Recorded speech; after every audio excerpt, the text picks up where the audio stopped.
Hey there. Welcome to Longform North. I'm Ian Van Harten. In Canada, we pick our leaders through elections, where the person who gets the most votes wins. But it's actually a little bit more complicated than that. And some people think that the way we do elections should actually be changed. So, what are the rules for how someone wins in an election? What does it mean to represent or act on behalf of the people that voted you in? And what do you do when the voter participation rate gets as low as 45%, less than half the total amount of people who are eligible to vote? Dr. Tom Bateman is back to help us out with these questions and more. He's a professor of political science at St. Thomas University, and he is one of the co-authors of a book called The Canadian Regime: An Introduction to Canada's Parliamentary Democracy. Okay, let's get to it.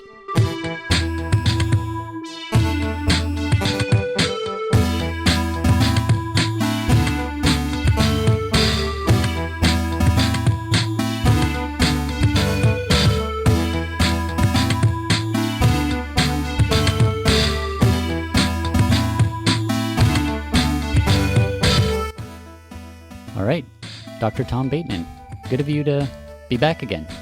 Problem, Ian.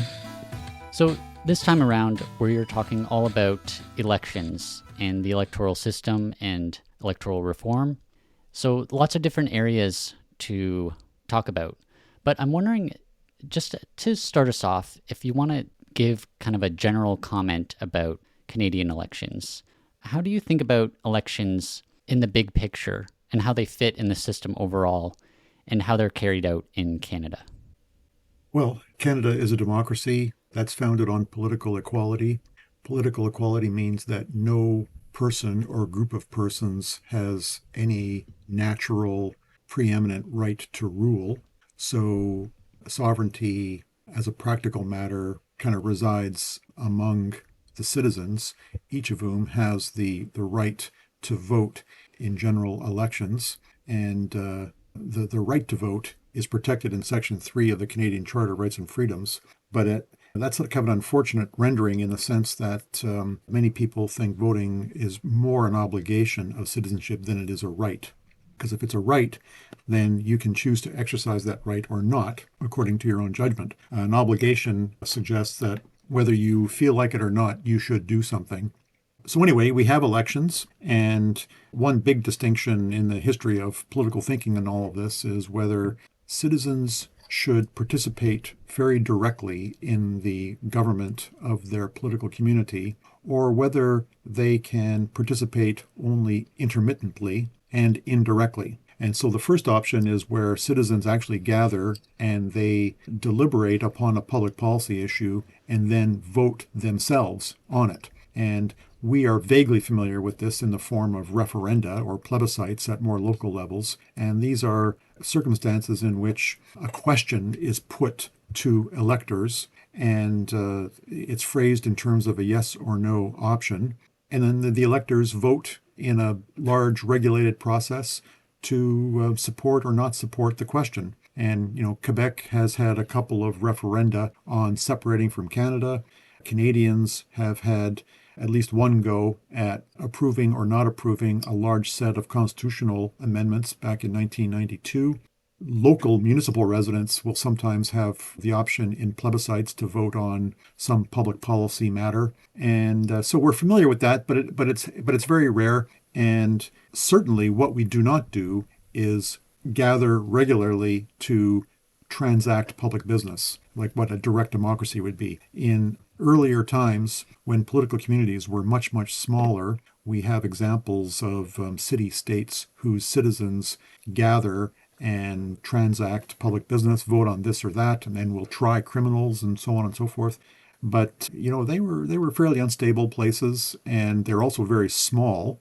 And those kinds of conditions, and also citizenship among the sovereign citizens was very narrowly drawn. So no foreigners, no women, and sometimes nobody without any kind of property holding. So you end up having a citizenry that's really quite small, making democratic decisions on everyone else's behalf. So we expand the franchise greatly in the 21st century. We have very large political communities, and our democracies are liberal democracies, which means that we afford people a great opportunity actually to live their private lives in the ways they wish, quite independently of their political obligations.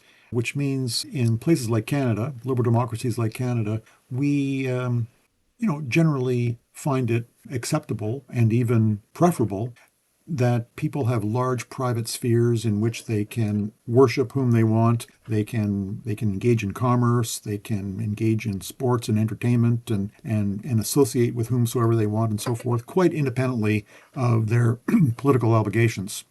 So that's like one crucial piece of this. But what follows from it is an institutional structure of representation, and this means that we have parliaments with defined numbers of members, and those members are elected periodically by voting citizens. So no longer are citizens voting on public policy measures and really spending the time and the effort to discuss with their fellows what is the right thing to do on this or that. Instead, we have periodic contests among candidates who appeal to voters for their favor. And on election day, each of us has an opportunity to vote for the candidate in our riding whom we think is the best to represent us. And once that person is elected, that person goes to Parliament and participates in the daily grind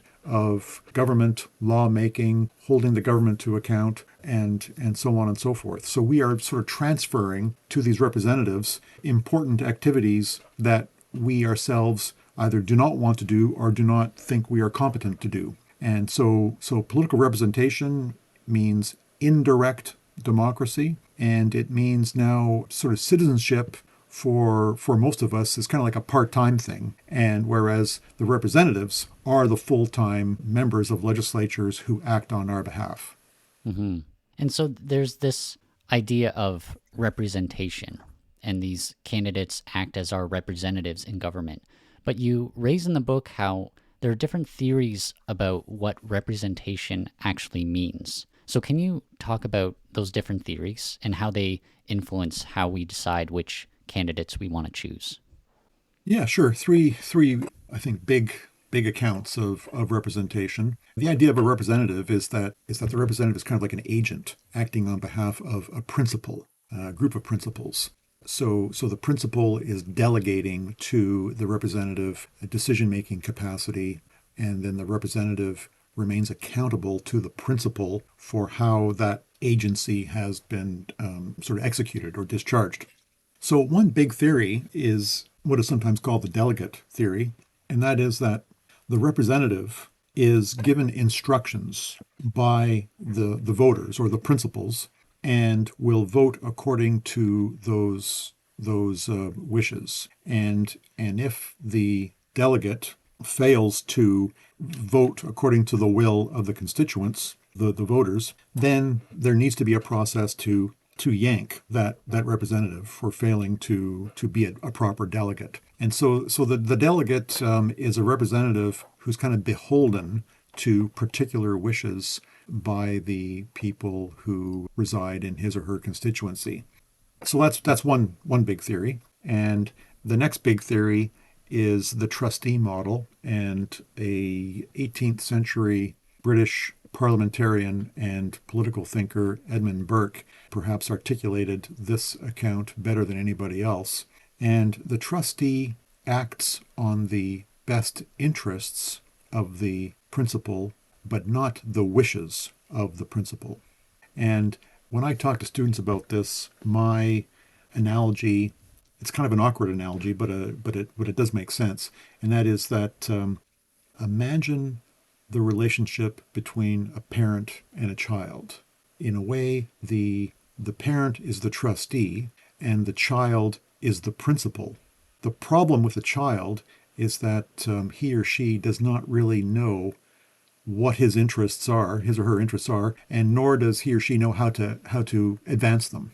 So you got two big debilities on the part of the principal here. And the trustee engages in a kind of moral relation to the guardian.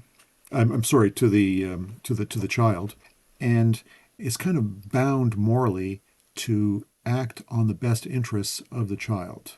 And so the trustee has a great deal of freedom and discretion and judgment, bound by a steady understanding of what the best interests of the child actually are. And in a similar way, the political trustee elected by his or her constituents will have a more casual relationship to public opinion and what the constituents actually want at any given time, but will have an overriding concern for the good of the constituents. And so there's an independence from the constituents, while at the same time there's an overarching obligation to advance the interests of the constituents. And this, in a way, works because a lot of the time voters don't know what they want. And in a more complicated, circumstance, different constituents will want different things.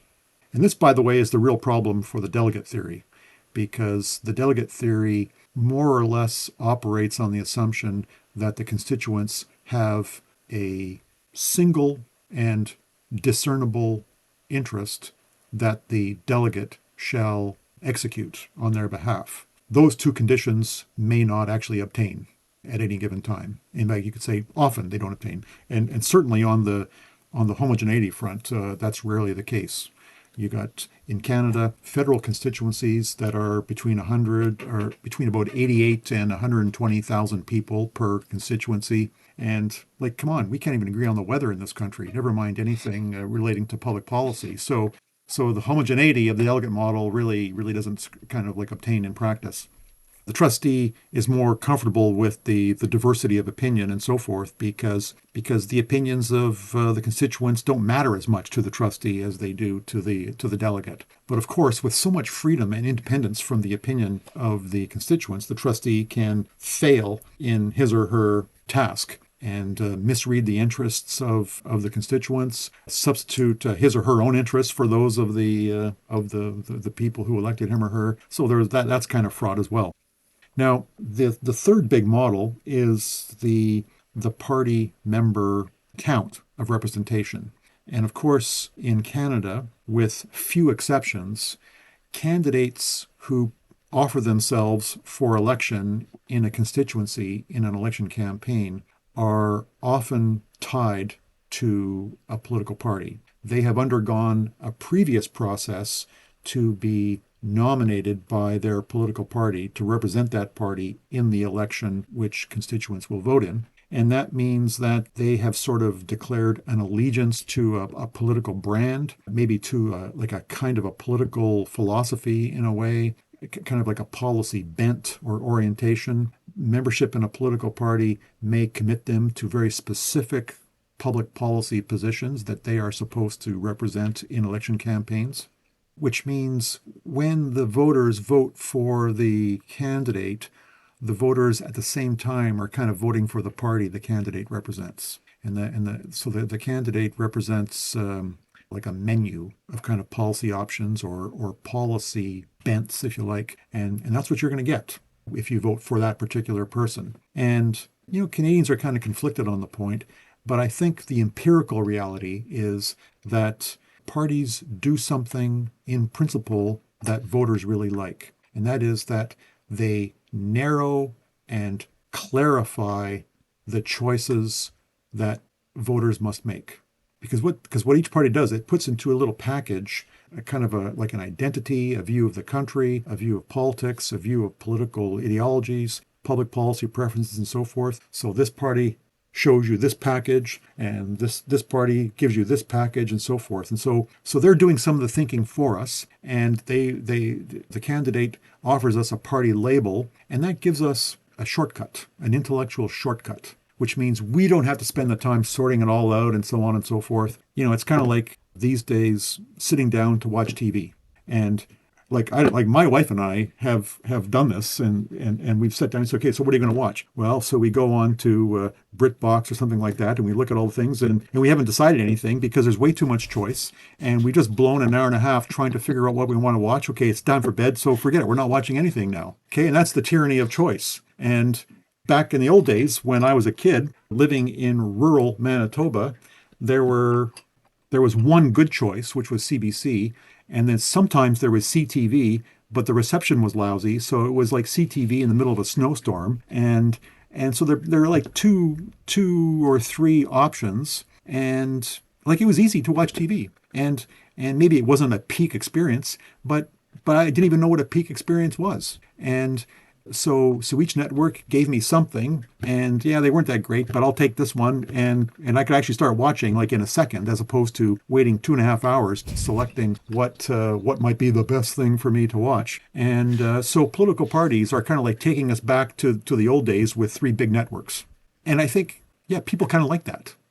And now they're frustrated by it because the this political party is not like the best movie I've ever seen.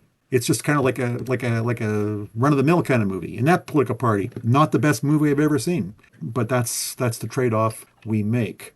So the political party sort of account of representation is that the actual person is a bit of a stand-in for the party label that you are really purchasing when you're voting.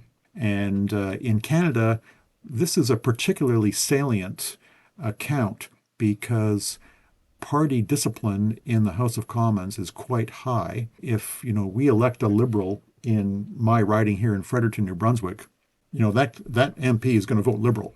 That we can count on, and it'll be like very, very notable if the MP does not vote with her caucus. So that's how that works in this country. So we have these three accounts of representation, and sometimes we can't really decide among them. In one circumstance, one account seems to be preferable to the other, and then at another time, with another issue, maybe with another candidate, the other account seems more attractive, and so on. So we sort of bounce around between the three as well. So it's all kind of complicated. Hmm. And I think a lot of people are conflicted about which theory of representation they hold to, because I think, like you say, the party member one turns out to be the one that effectively we're all using. But I think if you ask people, we talked about this in our discussion about Parliament and backbenchers being just kind of non-thinking automatons doing whatever the party wants, and people get frustrated by that, and they want someone to represent them in their local constituency and their interests in the region that they live in. But those things are in tension with, hey, well, you just voted for this party and the party has this plan to do. So yeah, it's a little bit complicated. But there's a tell that you mentioned in the book that really gives away the fact that the party member theory is the winning one. And that's when MPs cross the floor. And the fact that that's controversial kind of shows you that people are upset that, hey, we voted you as part of this party, and now you're switching and you're betraying us. Yeah, I think that's true. That's true.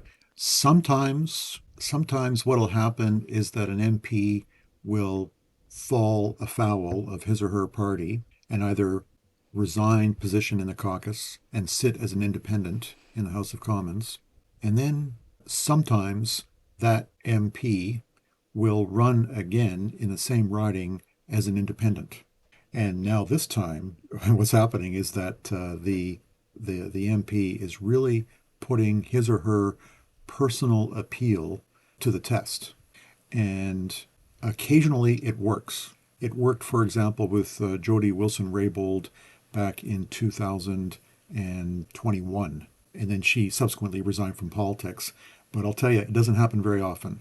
What happens also on occasion is that the MP will resign his or her position in the caucus of the party in connection with which he or she was elected initially, and then cross the floor, as you say, and join another caucus. And everyone in that receiving party is like extremely happy. They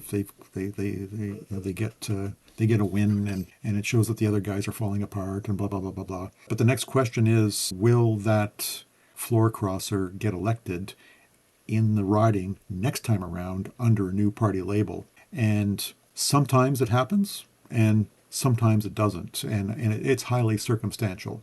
What some people say is that what you really need to do is as soon as you cross the floor, you've got to resign your seat and run again in a by-election under the new party label and see how that goes with your constituents. And that recommendation is exactly consistent, Ian, with what you were just saying about the strength of party discipline and identity in Canadian politics. But let me tell you, it wasn't always this way. This is a fairly late development in Canadian politics. Before the turn of the 20th century and into the 20th century, lots of floor crossing happened, and it happened like in between elections, and people didn't flip out over anything like that. So party discipline was a more relaxed affair. People were more attentive to the characteristics of the particular MP whom they elected, and party discipline was not as salient. It is more now. Well, so there's another component about representation as well, and that is the idea of diversity and representing different identity groups.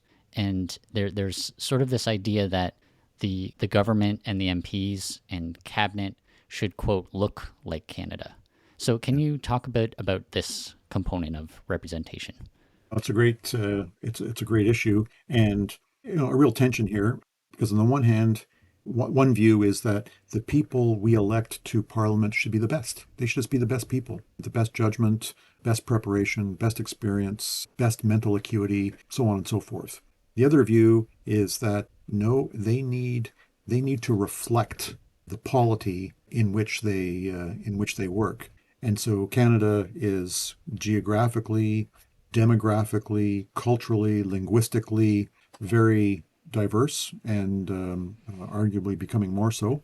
And the ranks of our legislative chambers should reflect in large measure that diversity. And right from the start, we accepted that account when we structured the House of Commons at the federal level on the basis of proportionate provincial representation. The idea that a province should have that percentage of seats in the House of Commons equivalent to its percentage of the whole Canadian population. If a province has 10% of the Canadian population, it should have 10% of the seats in the House of Commons.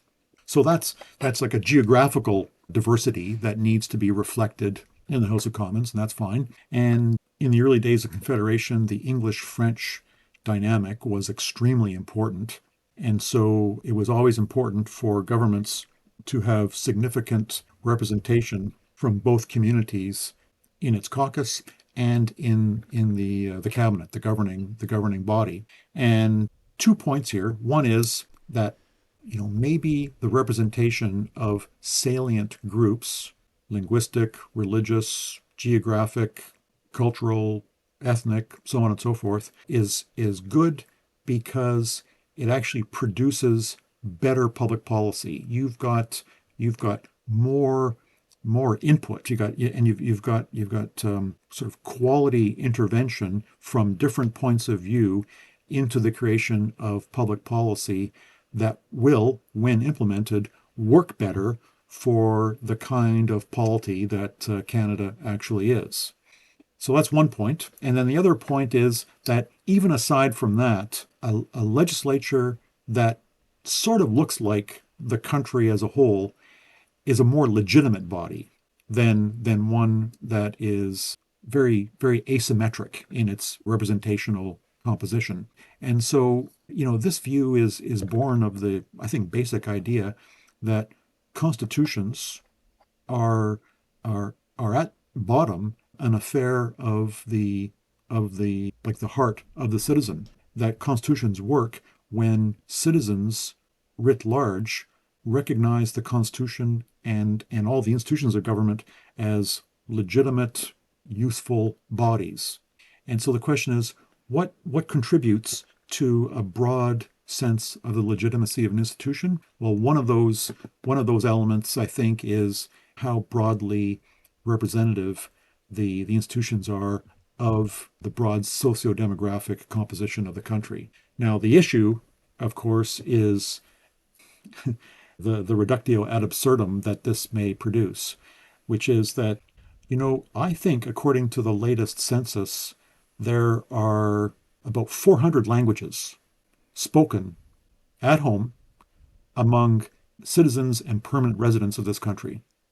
So, if we are to represent the full flower of Canadian diversity in Parliament, presumably we'll have to represent that linguistic diversity, not just English French, but English French and the 70 or so Aboriginal tongues and the 400 or so languages spoken by people who were born or whose predecessors were born in other countries. And of course, that's impossible. And then at the same time, well, part of the great diversity of Canada is that there are murderers and rapists and fraudsters and embezzlers and so on and so forth. So should they be represented in our parliament and so forth? And we have clearly the ranks of the House of Commons skewed in favor of the highly educated, people with large amounts of formal education. That group does not represent the broad sweep of the Canadian polity on the education front. So what do we do? And so anyway, the so-called microcosmic representation has its limits, and then the question that we don't really want to talk about very often is, so what are the characteristics, the grounds for more microcosmic representation, and which are the ones that we can't do or we should not do? And that's just an ongoing debate, and perhaps it's just politics, that sorts that one out. It used to be, for example, really important that Protestants and Catholics are represented, like on the high courts in Canada, for example, in the Senate, and so on and so forth. Now, no, not nearly as salient. It's just not that big a deal anymore. So what's interesting is that sociodemographic factors sort of come and go as to their importance and salience for this kind of representation. Hmm. And it introduces some interesting problems. I think, there's a lot of hay made out of Justin Trudeau in 2015. He said there's got to be gender parity in his cabinet, 50% men and 50% women. And a lot of people raised the point that you were mentioning earlier. Well, it should just be the best people in cabinet. And now you're reducing the amount of choices. And there's also even a little bit of, well, did I get picked for this position because I'm the best? Or did I get picked because I fit this identity category that you're trying to check off?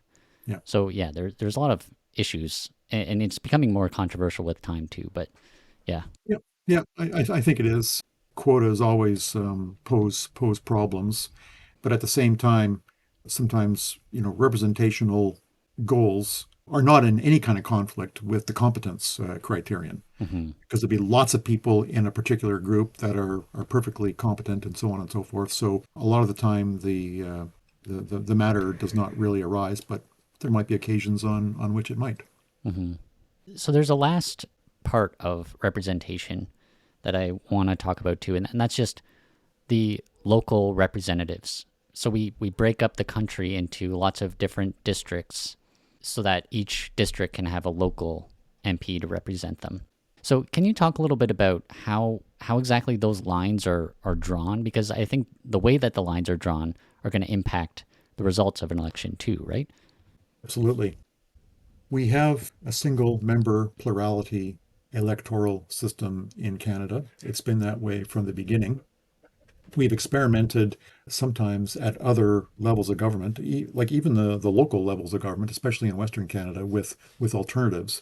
But at the federal level, things have never really changed much, and there's been a little bit of experimentation at the provincial level with single transferable vote in the cities, for example, in some prairie provinces, while the rural areas remain SNP. But in the main, the story of Canada's electoral system is single member plurality, and the idea is that we have a number of seats in Parliament.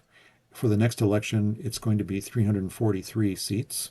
Every decennial census, there's a redistribution of the seats of Parliament to take account of population growth and population shifts. But in any case, we've got 343 seats, and for each seat in Parliament, there is a geographically defined electoral district somewhere in Canada, and citizens residing in a geographically defined electoral district will vote periodically to elect a candidate to represent them in the House of Commons. Now, the main criterion for determining the size and shape of an electoral district is population. One sort of consequence of the idea of equality, which is a very big idea in democracy, is the idea that one person shall have one vote. But then there's a follow on from that, and that is that one person should have one vote which is roughly equal in its power to the vote of every other person. And what I mean by that is that by casting a vote in an election, you have like a little bit of influence on the election of your MP. But let's say that there were two ridings and they're right next to each other. One riding had 150,000 people in it, and then the riding next to it had 100 people in it. And each person gets a vote. So one person, one vote. Great. But and each will elect an MP. So in the first one, I am one of 150,000 people voting for an MP, which means I've got 150,000th of a degree of influence over the selection of that MP.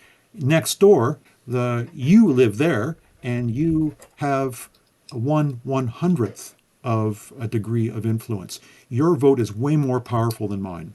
So you've got much more determinative influence on the election of your MP. And that, in our modern sensibility, doesn't seem right. Centuries ago, in Britain, that was really quite normal. There would be ridings that would be quite large, and then others, population-wise, extremely small. These were called the rotten boroughs, and they were sort of carved out precisely to make it easy for certain people to get elected at election time. And by the way, the old idea of riding, we call them electoral districts in terms of our election law. Sometimes they're called constituencies, and sometimes they're called ridings. The riding actually refers to a very old practice that you draw an electoral constituency in terms of how long it would take someone on horseback to ride around the electoral district in one day. So that's where riding comes from. But of course, we're beyond horses now with our electoral district drawing systems. But in any case, now what we say is every district should have roughly the same population as every other, so that you divide the population of Canada by the number of seats in the House of Commons, and then the number you arrive at is called the electoral quotient. And it might be around I don't know, 100,000 people or so per constituency now in Canada. And I'm not good enough at math just to do the number in my head, but it'll be something like that. But now there's a complication because the distribution of people geographically is not equal. We've got some territories where there is highly dense population. Then we have other parts of Canada that are extremely sparsely populated. And and so that means if we're going to have the same number of people in every riding in Canada, then geographically speaking, some ridings are going to be very small, like urban Toronto ridings, where you could walk the perimeter of the riding in a day, no problem, never mind a horse. But you're going to have ridings in northern Manitoba, Saskatchewan, Alberta, Northwest Territories, northern BC, northern Ontario that are absolutely massive in geographical size, which means small number of people there, or same number of people, but they're all spread out like crazy, and so they may have nothing to do with one another, and it's extremely hard for an MP to be able to serve, represent, and know the people in his or her riding when that riding is so massive. So then what we do in Canada is we say that we're going to allow deviations from the electoral quotient, and we're going to allow some ridings to have smaller populations so that the geographical size can be reduced. And we're going to have other ridings that can be much larger than the electoral quotient to kind of make up the difference in a way. And so we actually don't have ridings in Canada that are right on the electoral quotient. Some are, but many are not. And then the other thing about drawing electoral boundaries is that the commissions that do this every 10 years try to respect historic communities that would otherwise perhaps be divided, broken up, if we adhered rigorously to some mathematical formula. And so, ridings will continue to follow like a river boundary, or they will go around a community, not through it, because doing an electoral boundary through a community would then diminish, divide its political power to determine an election result, and so on and so forth. So we've got a variety of considerations in drawing the boundaries, and it all adds up to what is called effective representation, according to the Supreme Court of Canada, not equal representation, and it sort of works. There are other things that cause deviations from the electoral quotient, but that's the short answer to your question. And kind of related, there's a cool map in the beginning of the book, The Canadian Regime, that shows each province and a breakdown of how many seats each province has. And I guess I just didn't appreciate this before, but just how many seats are in Ontario. Yeah, Ontario just dominates. I think there's 120, and I think there's more seats in Ontario than all the western provinces. Quebec yeah. is also pretty big, and then the Atlantic provinces are also pretty small. But just the distribution of seats through the provinces too, really, it's pretty eye-opening to see that too. Ontario. I keep on confusing Toronto with Ontario, but Ontario is, about 40 or so percent of Canada's population, so it deserves a lot of seats. But of course, because Canada is so regional, we as often think about what regions have the power as we do what aggregations of people have power. And so lots of people in so-called outer Canada, which would be the Maritimes and then the West, resent Ontario and Quebec because they have so much power. Well, they have, like, one reason they have so much power is because they have so many people. And like, we're roughly following a democratic logic. You see, but Canada is, yeah, we're not just democratic, we're also federal, and that's like another podcast maybe. Mm-hmm. And there's so many differences, between Ontario, Quebec on the one hand. Well, there's differences between Ontario and Quebec, and there's differences between them and the other provinces. So we easily pass over the democratic principle and examine the aggregations of electoral power through other lenses. Yeah. Mm-hmm. Well, let's move on a little bit to the timing and calling of elections. So I believe the Constitution says we have to have an election at least once every 5 years, Hmm. and it's usually four. Hmm. But can you just talk about how and when elections are called? Sure. That is almost exclusively the prerogative of the prime minister of the day. And so, yeah, the cap is 5 years, but an election in principle can take place at any time prior to that limit. And a government may be defeated on a vote of confidence in the House of Commons. And depending on when that happens, that will trigger a new election sometime before the 5 year limit. Also, what's common is that after a government has been in office for a little while, it will begin to think about what conditions in the country or in the jurisdiction, in the party, in public policy, in the international environment are most propitious for the government to be reelected. And since the government has the prerogative basically to choose the timing of the election, it will often choose the date for an election when it is most likely to get reelected. And that's no big surprise. Partisan considerations often affect decisions like these, and it doesn't matter what party we're talking about, by the way. So that's how that goes. But what we tend to see on the record is that majority governments will have elections roughly every 4 years, and minority parliaments tend to last about 2.5 years. So that's generally how that goes. Now, I should mention some, like, an institutional change that started in the province of BC, I think, in 2001, and then sort of caught the attention of other jurisdictions and ultimately the federal government in subsequent years. And that is that provinces began to pass legislation setting fixed election dates. And the idea behind fixed election date legislation is that opposition parties resented the power of the government of the day to call elections when conditions were most advantageous to that governing party. That seemed unfair. And in a way, it is unfair.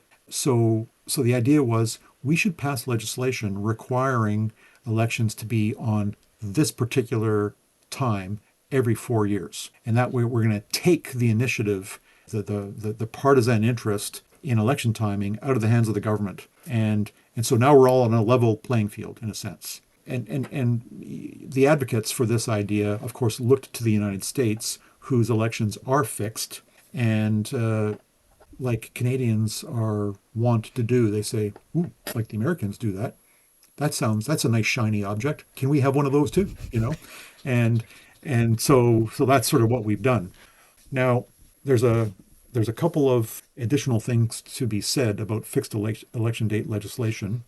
The first point is that it's stupid because it is directly contrary to the logic of our parliamentary system of government. Our parliamentary system of government includes the concept of responsible government. Responsible government means that the government of the day is accountable to the House of Commons and must maintain the support of the majority of the members of the House of Commons on its program, its budget, its legislative agenda, and its speech from the throne, so on and so forth. And when the government loses the confidence of the Assembly, when a majority of members of the House of Commons vote against the government on an explicit vote of confidence or on an important government measure, like a budget measure, let's say, or something, then the government is obligated to resign. And in a great many cases, most cases, the government's resignation triggers a new election. And that's just how our system works. That's how the government remains accountable to the the members of the House of Commons and then indirectly to the voters. And as you can, I think, see, fixed election date laws are in complete and utter contradiction to that fundamental constitutional principle. And in recognition of this, all fixed election date legislation in Canada has a qualifier or a proviso, and a provision in this FED law will say that this fixed election date requirement does not detract from the prerogative of the Governor General or Lieutenant Governor from dissolving Parliament and calling an election at any other time.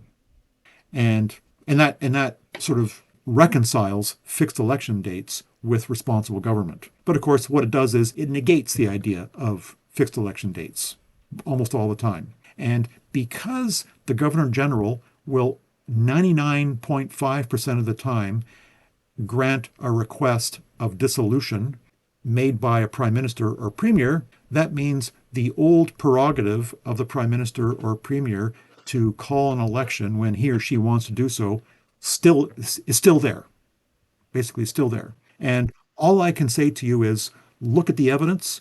And just yesterday, I think we read in the news that Premier Ford of Ontario is going to call an election next week.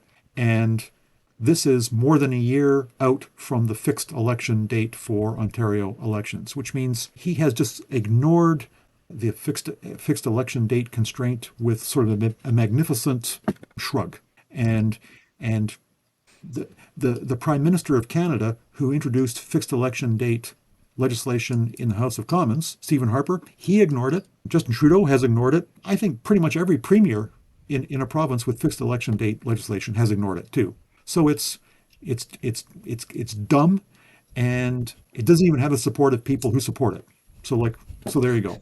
And so we are kind of like back to our status quo ante, where we've got the prerogative of the first minister to decide when an election shall take place. And you know what? If electors think that this was a very selfish, highly partisan, opportunistic decision to call an election, then maybe the electors will simply punish the government, the incumbent government, for doing so. So that's the political check. It's not a legal check, it's a political check.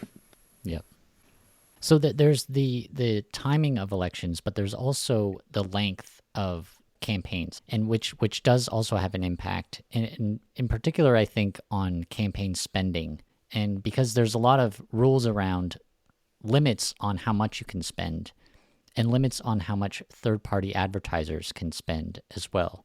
So, can you talk about generally how much money gets spent during an election and how much is allowed to be spent? Yeah, it gets really complicated really quickly. So I'll just try and stay at a like a reasonable level so no one gets a headache. But the history of elections in Canada is the history of increasing government, that is legal regulation of elections.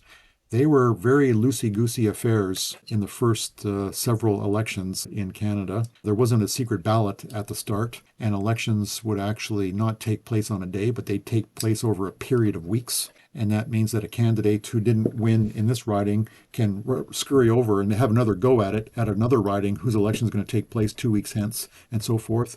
Patronage was obvious. People would quite easily try to bribe electors to vote for them in elections. And if in the absence of a secret ballot, then bribery can work, because if you give a guy a Mickey or something like that to vote for you, and you don't see him put up his hand when you're supposed to vote for you, then you can say, right, give me my Mickey back, buddy. You're not getting another one for me.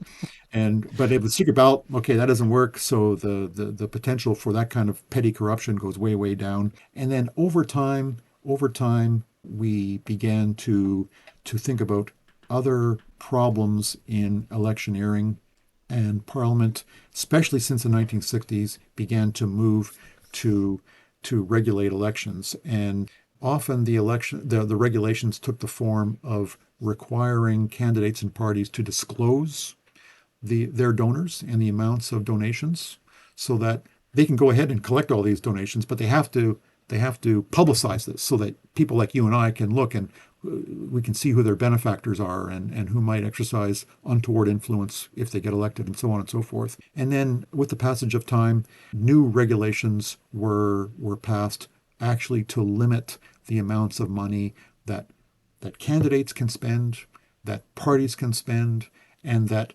non-political party groups can spend during election campaigns. And the idea is that, money is the oxygen of politics. It costs money to run a campaign, to rent offices, to buy pamphlets, to distribute them, so on and so forth. But you don't want too much money running a campaign. You don't want concentrated masses of money underwriting a particular candidate or party. And the assumption for years has been that that money can actually like buy candidates, and that just doesn't seem to be proper.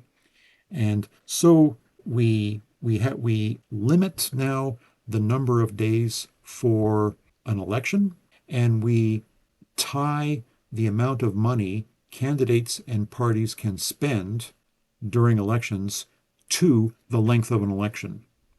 And that sort of makes sense. Now, Mr. Harper, years ago, he sort of exploited this, the absence of regulation, because I think when he ran for re-election in 2015, there was no upper limit on the length of an election campaign. There's a minimum, but not a maximum. And so he opted for like a really long, like 2.5 month campaign. Why? Because election spending laws are keyed to the length of a campaign. So the longer the campaign, the more money a party and a candidate will have available to spend. And at that time, the Conservatives were raising way more money than the other parties, NDP and Liberals. So they had more money to spend. So you have a really long campaign. And the idea is that, well, you can like outspend them and outwin them. And not true, but because it turns out that money by itself does not win campaigns. But when Mr. Trudeau became the Prime Minister, one of the changes to the Canada Elections Act was to regulate the top end and the lower end of elections. So now we have elections that can be no fewer than 36 days and no longer than 50 days. And that accordingly puts a bit of a cap on how much spending can be done.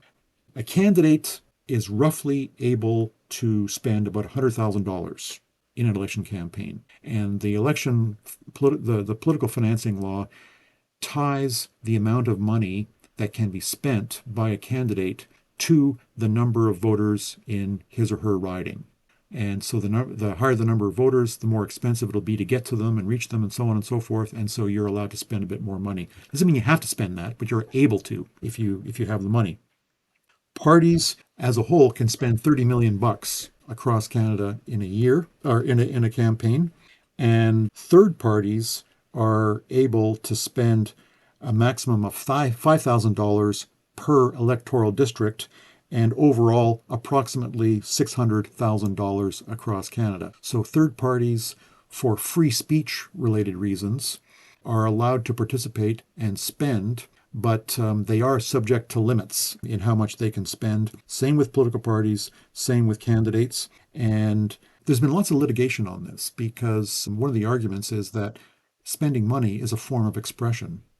And freedom of expression is protected by the Canadian Charter of Rights and Freedoms. And so we've seen lots of litigation on this, but the Supreme Court has basically accepted some reasonable limits on spending by both parties and third parties, like interest groups. So that's where we are. It's sort of, I think we're at sort of a stable moment on all of this. And I don't think there's too much rancor now about the regime that we have. And of course, there are lots of moving parts in all of this. One conclusion someone might draw from the recent American presidential election is that, yeah, it turns out that money does not buy elections. Joe Biden's campaign, I'm sorry, Kamala Harris's campaign outspent Trump's by almost 2 to 1.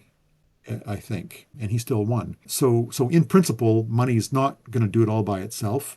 The other thing I think that's going on is that the technology of political communication is changing very quickly, and that candidates and parties are able to get access to people by cheaper means than perhaps was once the case. TV advertising, very, very expensive. Putting stuff up on YouTube and other social media platforms, not nearly as expensive. And so all kinds of things are changing to complicate the ways in which we want to kind of regulate and make fair our electoral processes.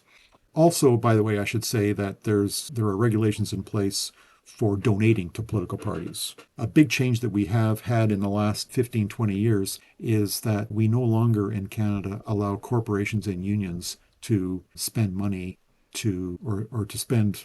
Yeah, I think that's true. Yeah, there are bans on corporations and unions in donating to candidates and parties. Only individuals can do so, and there are upper limits on it. But we also have generous tax incentives for individual people to donate to political parties. And when you do your taxes every spring, you'll see you're asked if you have donated to a political party, and you get a pretty generous political contribution tax credit if you have done so. So you get quite a bit of money back from the public central revenue fund if you've donated to a candidate or a political party. And that was done starting way back in 1974 to encourage individual Canadians to contribute to political parties, because up to that time, parties got the lion's share of their donations, not from individuals, but from corporations and from unions. So the government thought that it would be much healthier overall if parties got their donations from individual Canadians. And so we adopted a political contribution tax credit scheme to encourage Canadians to do that. And it's worked. And the regulations on corporations and unions have become way stiffer, and the regulations facilitating individual donations have become richer over time.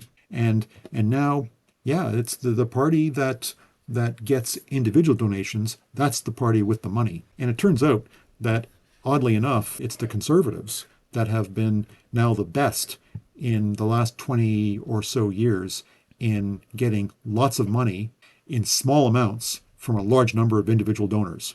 And the other parties have been catching up on that one. Hmm. Yeah, it's interesting what you were saying earlier about how this is technically a free speech issue and people should be allowed to spend money as a form of free expression. And so maybe it's one of those gray areas we talked about when we were talking about in the Charter of Rights and Freedoms, that whole episode. But I doubt this one is very controversial with most Canadians. And I think it won't be controversial to say, yeah, we should limit the amount of money people can spend. I imagine people won't get upset about, oh, you're taking away our free speech rights in terms of regular Canadians thinking about that. Yeah, I think that's generally true. Yeah, I mean, some Canadians are really exercised by it. Some interest groups have been very active on this front, litigating free speech against these limits. But I think that phase has, for now anyway, passed, and we're at a stable kind of moment on this public policy front. That is Hmm. true. Yep. Well, let's talk a bit about voters. So this is our main democratic right, is that everyone 18 or over has the right to vote. And there has been some discussion about should we lower the voting age. I don't know if anyone out there is putting forward that maybe we should increase the voting age. That would probably be interpreted as being anti-democratic. But what do you think about the voting age, and should we change it? I tend to be an institutional conservative. And so, as I said at a forum just a week or two ago, conservatives like to conserve things, and that makes them kind of grumpy about change. So, I think my personal view is that if it's not really broken, then probably don't touch it.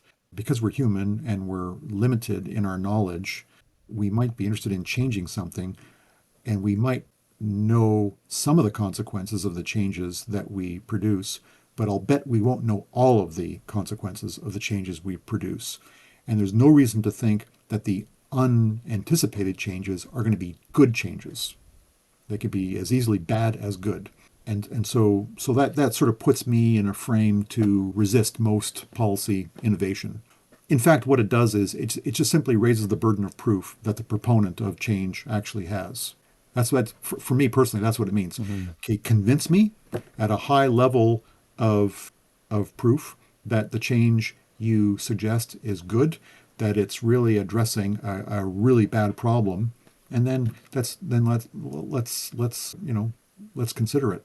So on the age of voting, it used to be higher. In some periods, it was 21, and then in some other periods, it went down to 19. So now we're at 18. And by the way, Section 3 of the Charter says that citizens have the right to vote. So, so some people say we should allow permanent residents maybe to the right to vote. I think that might require an amendment to the Constitution, and that'll never happen, not in this country. So I think we're kind of stuck with citizens. But of course, we allow non-citizens to participate in other ways, like in political parties and so on and so forth. And there's no reason why a non-citizen can't talk to an MP or complain in a letter to the editor or whatever it happens to be. But here, I think, is the best case for reducing the age of the franchise in Canada. Some people say it should go down to 16 or so. And the idea, the practical effect, of course, would be then to have high school students become voters. And the argument would be that voting is an important educative activity all by itself. So in other words, it's not like you're voting to influence the political process. You might be doing that a little bit, but the other thing that happens when you're voting is that you are engaging in an institutional activity that is linked to learning, common action, and integration into the political community. That you're actually participating in a larger common world, and and that you may not know anything the first time you vote, but that the practice of voting, sort of the environment in which you are participating, will encourage and stimulate learning for the next time, and then the next time. And young people are impressionable on these things, the argument would go.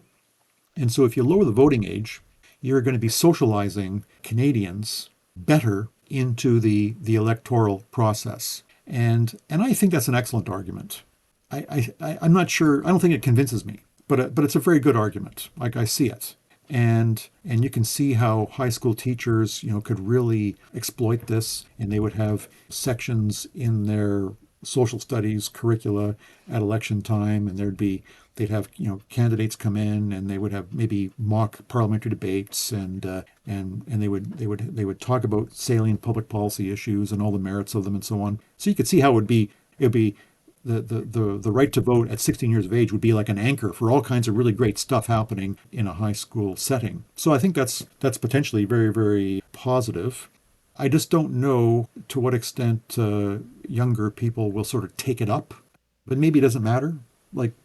So what if they vote or don't vote? It doesn't matter. I don't know. What we do know is that electoral participation is low at the lower age levels, 18 to 29. And then when they get older, when they maybe have more education, when they get jobs, and they start to assume some of the features of adult life, house, kids, responsibilities, so on and so forth, then that this brings them into the system, and participation rates at elections really start to go up. And that sort of communicates something interesting, which is that voting is not some virtuous, abstract exercise that we do because we think we should. Voting is kind of attached to having a real stake in in the operation of one's political community. And once you start assuming the obligations of life in the world, like you're starting to pay taxes, and now you own a house, which means you're interested in the state of the neighborhood, and then all of a sudden, like, vandalism and crime become salient to you because someone might just be stealing your car while you're having breakfast. You think, like, okay, what's going on here, for heaven's sakes? Then you might think, gee, I gotta call somebody about this.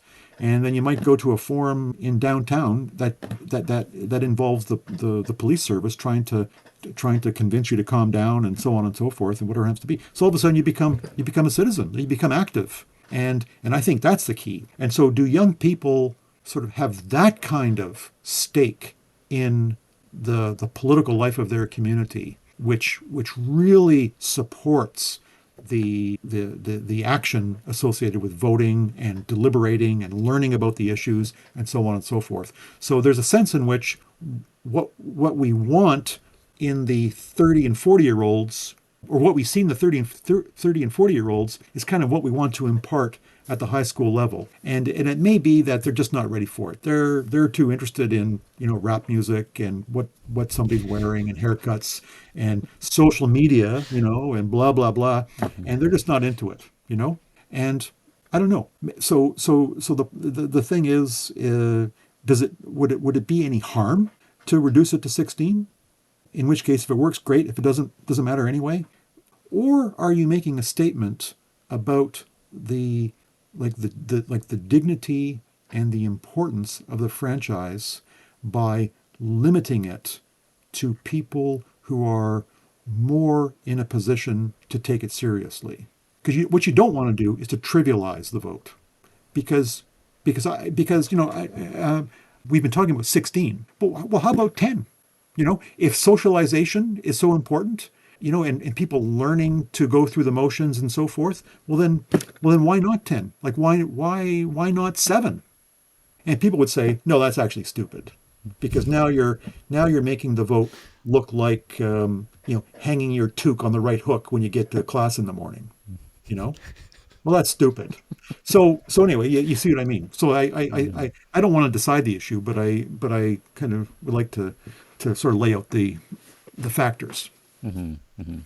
Well, so how do you think about voter turnout more generally, not just with younger people, but because I believe the turnout rates, they fluctuate, but they're not.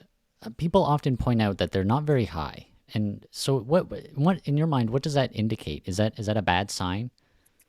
Yeah, it's a great question. And I think there might be some obvious things to explain why people decide not to vote. And I'm sure it's different for different voters and different groups of voters. But for a good number, like, it must be obvious that, well, it's a lack of interest.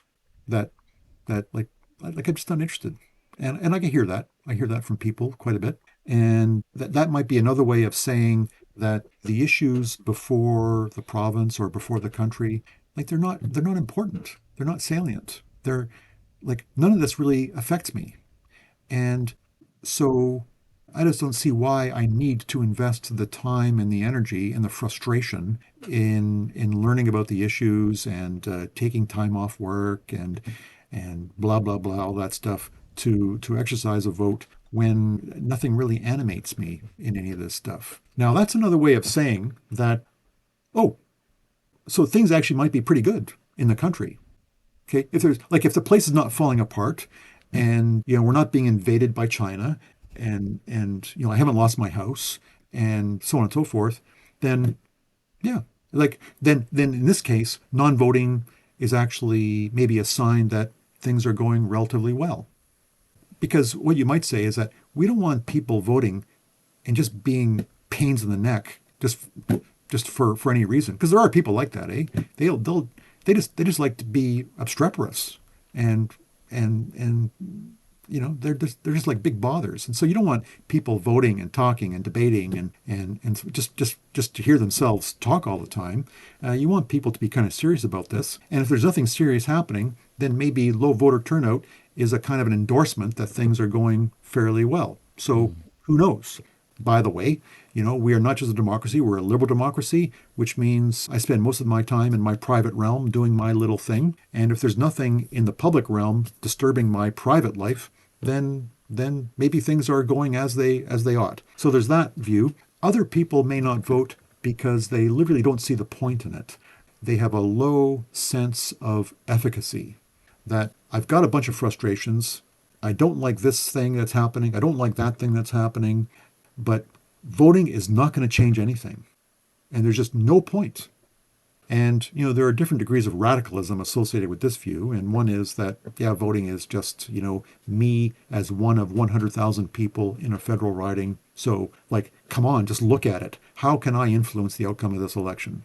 So some people may say that.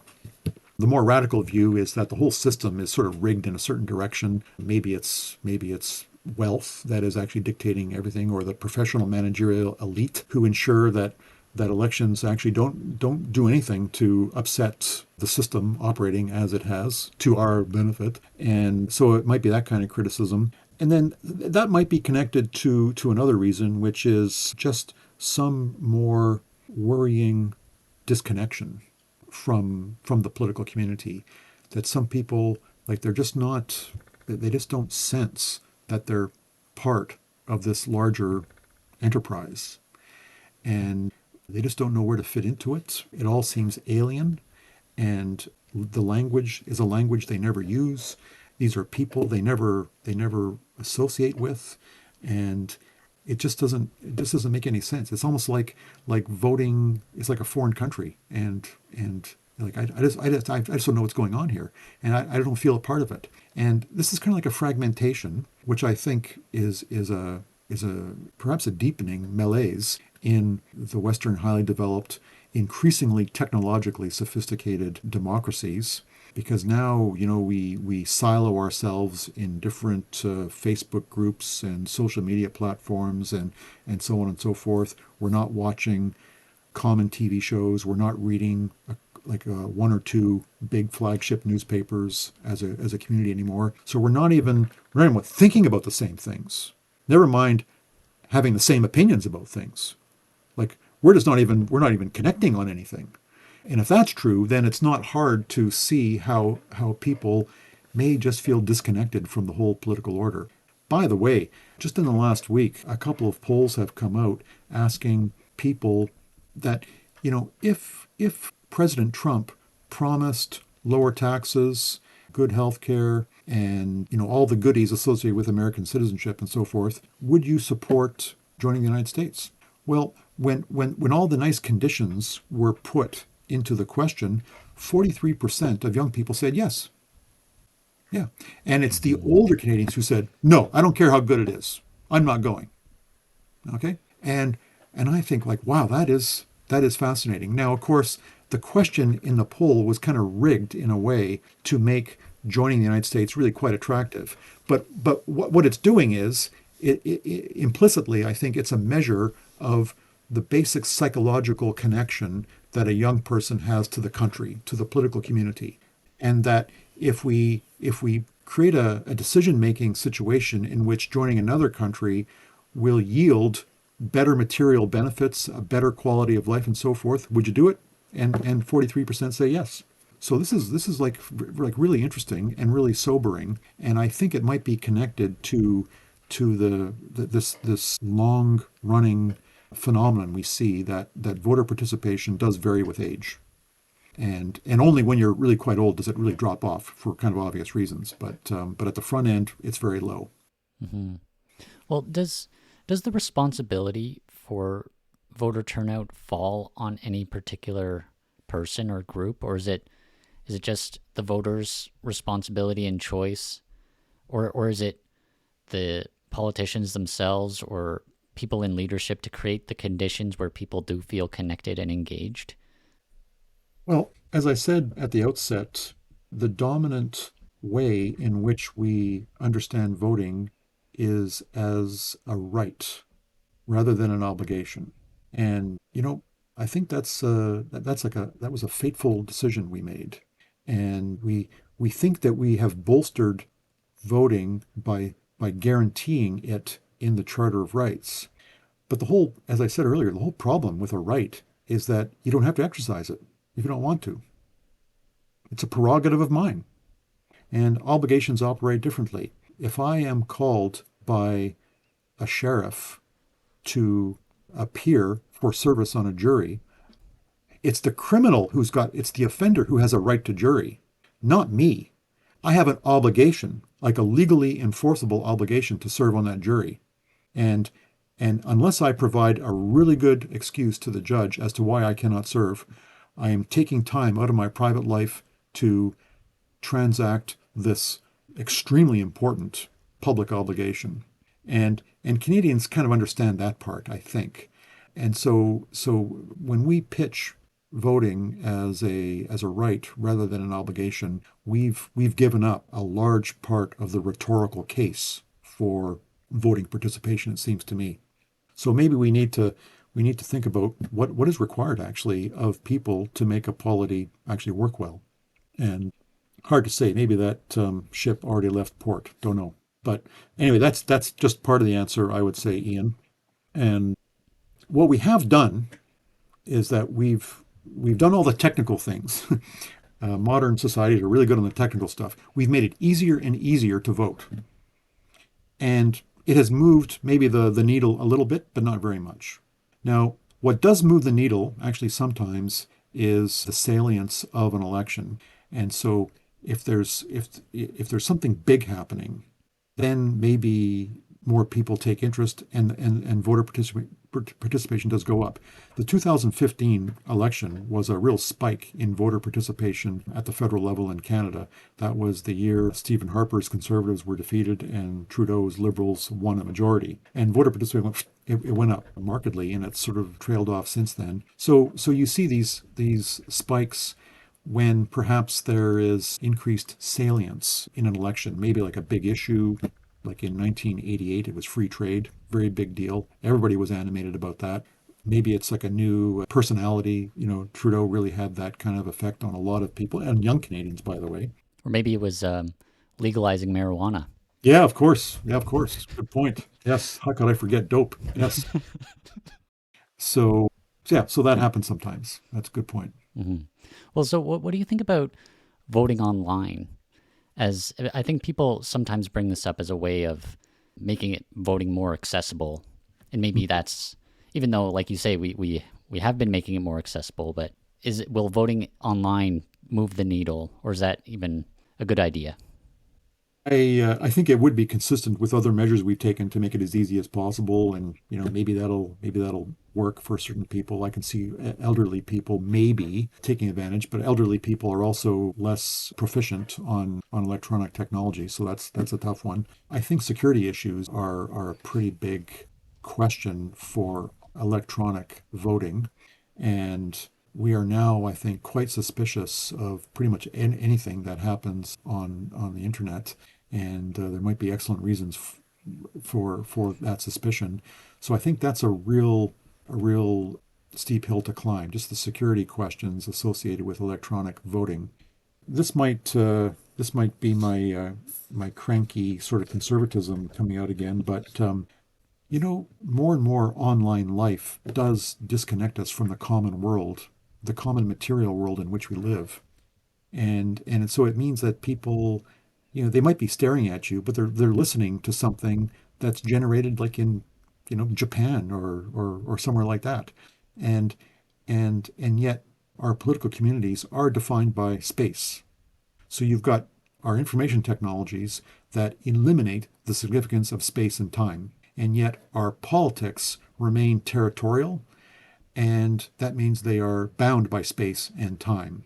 And so I think we're living through this great disjunction. People are living in two worlds kind of simultaneously, but the two worlds are not well connected. You got the spaceless, timeless world of social media and the internet and all that kind of stuff, and then you've got the time bound, territorial world of our carbon existence, of people who are close to us, and the political community that is actually all about giving solidity and integrity to an actual place, like a piece of real estate on the planet. And so online voting would, I think, just increase that disjuncture that is already fraying the ties of political community. So I think that's my sort of grumpy sort of suspicion about online voting. Well, I think it's not totally only grumpy, I guess. Those are fair points. Let's talk about public opinion polls that happen during elections. These also have become more controversial. I don't know if maybe they've always been controversial, but it seems they're becoming more controversial. Sometimes they're wrong, but sometimes they seem to influence voting too much, or that's how the argument goes, and it makes the results seem inevitable sometimes. But can you talk about opinion polls and how they impact elections and voters?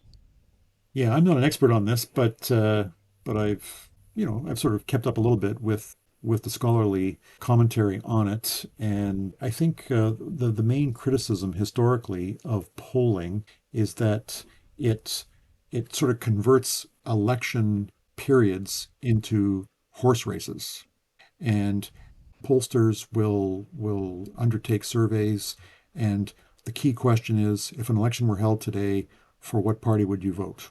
And then quickly that information is tabulated and it's made public, and and then we say, okay, at this point in the election, the Conservatives are up 5 points over the Liberals, and immediately, like the horse race image comes to mind, and election day is the finish line down there, and they're rounding the fourth turn, and oh boy, it's getting exciting. What's it going to be?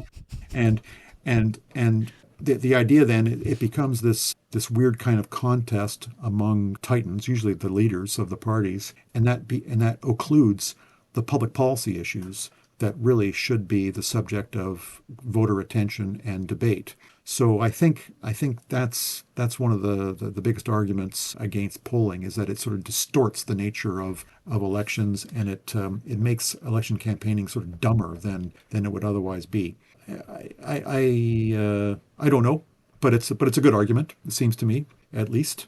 And then as the election day approaches, the question is whether polling will have sort of an independent kind of effect on voter choices, because generally what happens is that voter attention goes from something close to zero at the beginning of a campaign, and then within 2 weeks of the election date, voter interest really starts to pick up. And voters may not actually have the time or the interest or the capacity to really quickly dig into the issues and what's dividing the candidates and the parties and so on and so forth. They'll look to other heuristics. They'll look to other shortcut types of indicators of how they should go. And the argument is that they will fall upon the horse race to see whom they should bet on, if you like. and and in other words, they're sort of voting. They're voting either for or against the lead horse based on how far the lead horse is from the others, rather than voting on, like, well, is this like a good horse, you know? And and so the argument against polling then is that it creates that kind of distortion. So for a long time, we had laws in Canada which imposed a blackout period within days of the election, saying no polls shall be published within, I think, 48 hours of the opening of polls, so that there's like this quiet time when people have to think and not just simply look at polling and who's up and who's down and so on and so forth. And that became difficult to enforce in the internet era. And I think now it's basically gone defunct. So it's no longer applied in the short period before elections. Anyway, I don't know. Polling is in some ways a deeply democratic exercise, and it is a form of expression. And people love polls. Polling technology is getting more complicated for lots of reasons, notably because people don't use landlines very much anymore. So it's hard to get representative samples. And there's so much polling going on that people, when they pick up their phone or whatever it is, and they hear it's someone from Angus Reid, they go click like immediately, right? And but who's doing the clicking? Who's hanging up? It tends to be younger people. Older people will participate, which means unless certain statistical wizardry is practiced, then you'll get unrepresentative results, and so the polls are less valuable. Blah blah blah. So there's lots of flux in the industry, real concerns that polls are accurate, and so on and so forth. But we still like them, and I think they're going to be around for a long time to come. Hmm. Well, it was interesting in one part of the book where you're talking about polls. There's the notion that polls create the idea that something is good because it has majority support, Right. and then that's not always the case. Now, in an election, that may be the context is a bit different for that, but I think the book mentions how you wouldn't take a poll on what the interest rate should be being set by the Bank of Canada. So there are Mm. certain things where just because most people want it doesn't make it right. Sure. Sure. So, yeah, I think that's right, and I guess I should agree with that since it's in the book. And but yeah, in a way, polling then is this institutional expression of the power of public opinion in democracies, and and that people, yeah, maybe sometimes don't want to be left out. Like they want to be part of the winning team, and so on. And instead of contributing to the formation of public opinion, they they are allowing public opinion as they understand it to dictate their view. And so many people have it exactly backwards. And it kind of reflects maybe a lack of confidence that people have in their own deliberative capacities. And I don't know what's going on. I don't know what to think about this, but lots of other people seem to know what they think about it. So maybe I should just go with them because there are lots of them. There's only one of me. So there's that kind of thing. And of course, a lot of people are frail egos, and their sense of themselves derives from the opinions others have of them. And so they want to be, yeah, part of the big crowd. That way they'll get recognition and some security, and so on and so forth. So political thinkers going way back said, yeah, this is a bit of a problem with democracies. They end up being tyrannies of public opinion. And the idiosyncratic, the eccentric, the forward thinking, maybe the highly competent get frozen out of the debate as a result. Hmm. All right, let's move on to looking at our electoral systems and the influence they have.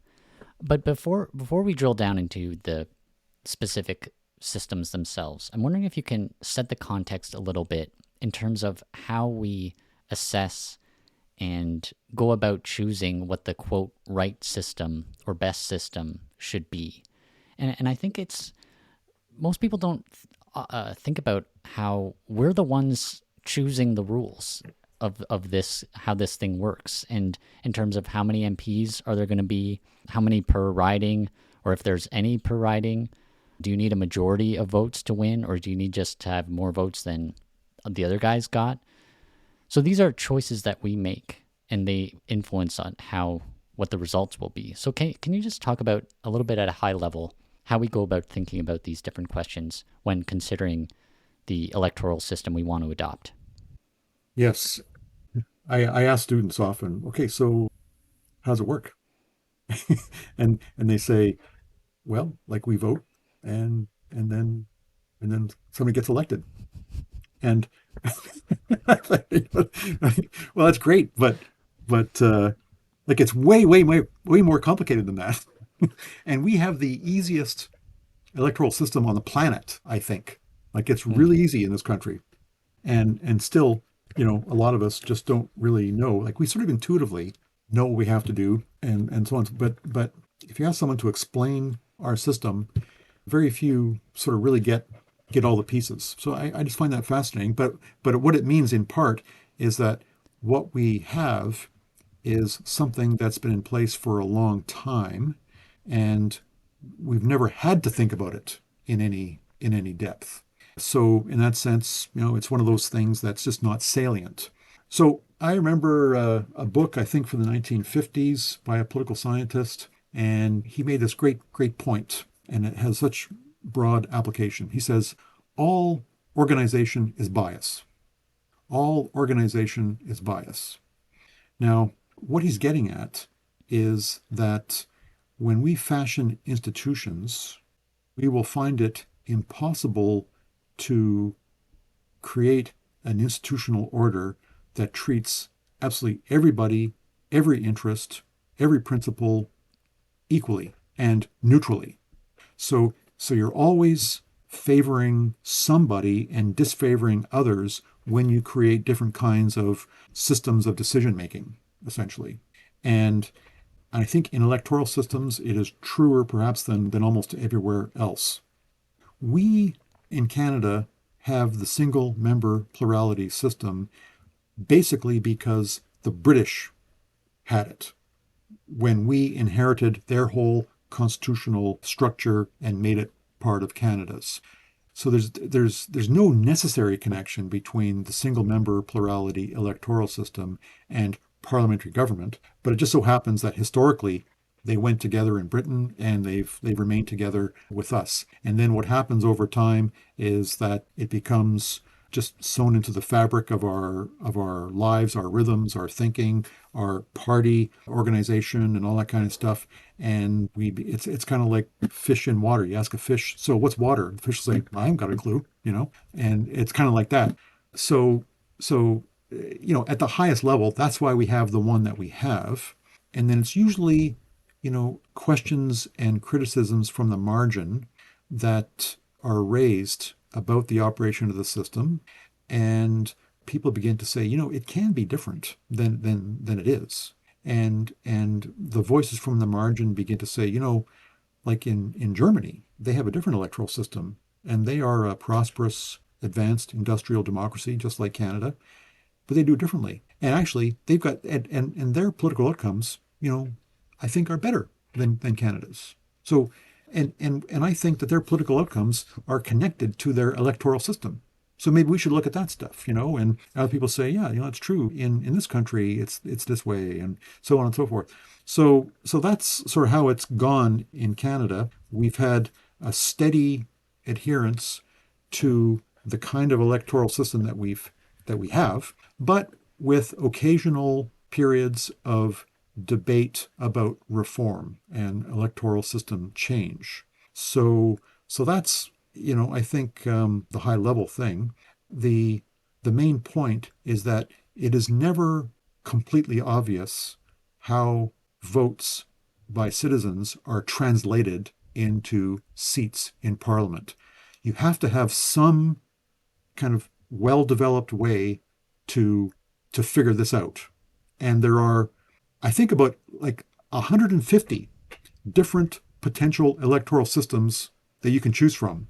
Now, a lot of them are on paper and not in use anywhere, but there are a lot of different alternatives that are in play in different countries, and so there is choice available. The question is whether we think ours is so bad that we need to change, whether what's operating in that context would actually operate well in our context, and is it possible to actually make the change given that Canadians find it difficult to agree on many things.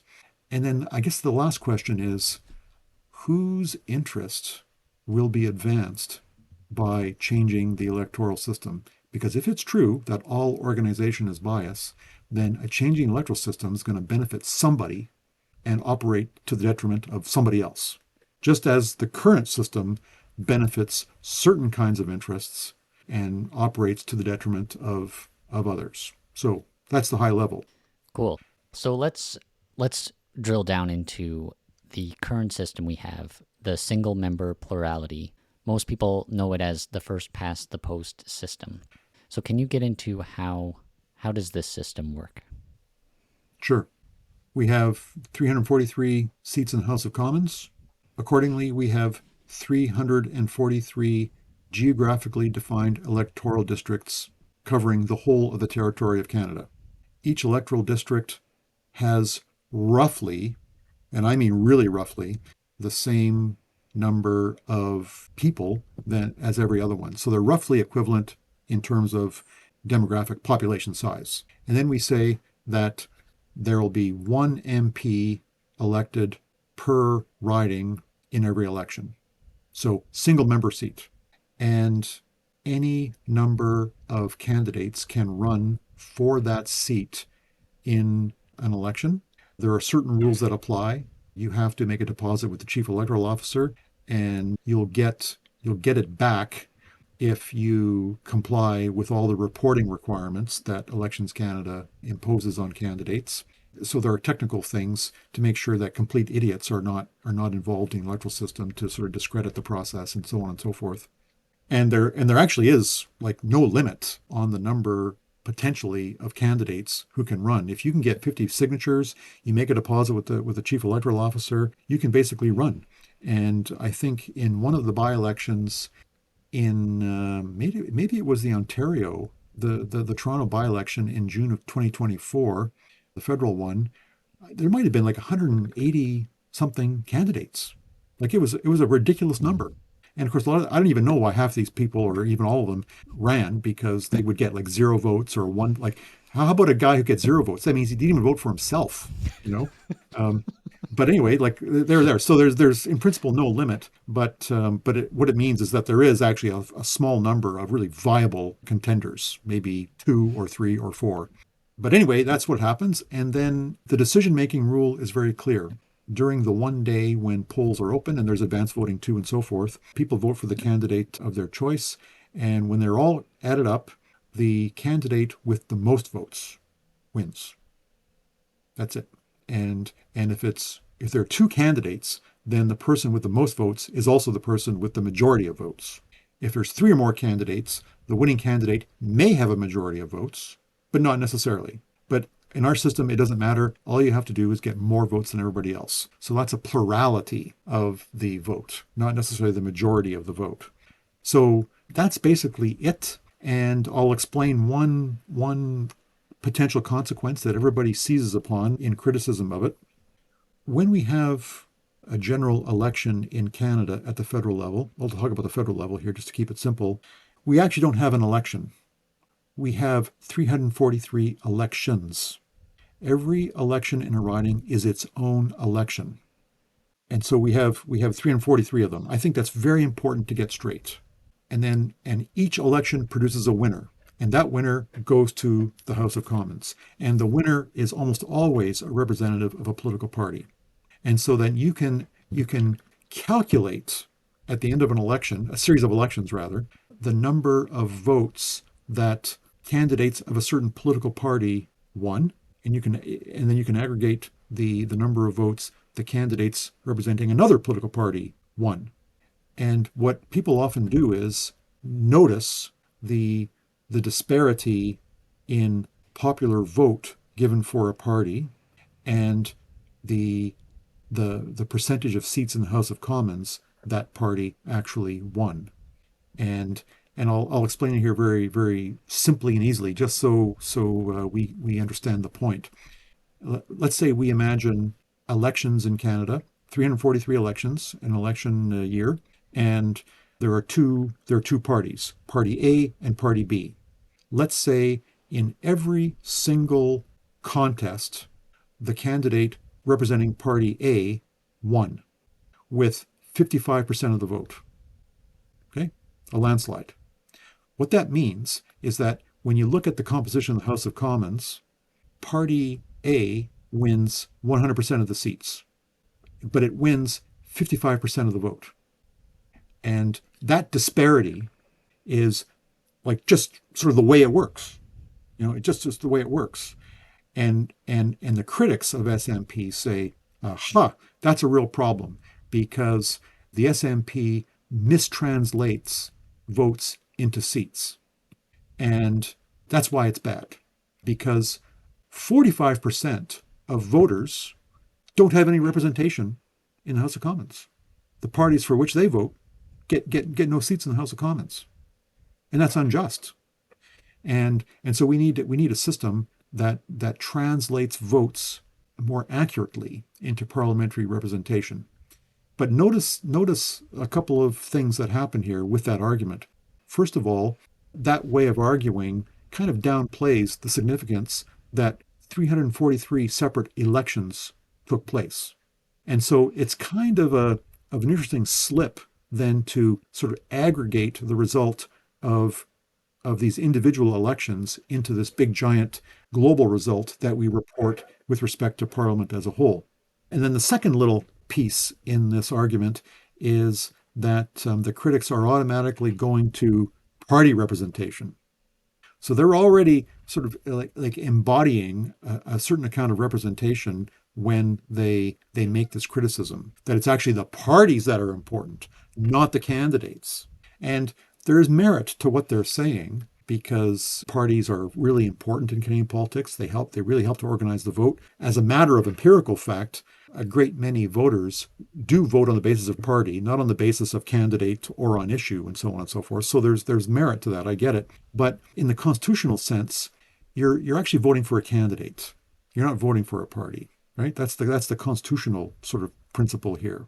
So anyway, that's I think the nature of the discussion about SMP and why critics think we really need to change it because it mistranslates votes into seats and it operates against the interests of some parties, but operates in favor of the interests of other parties better.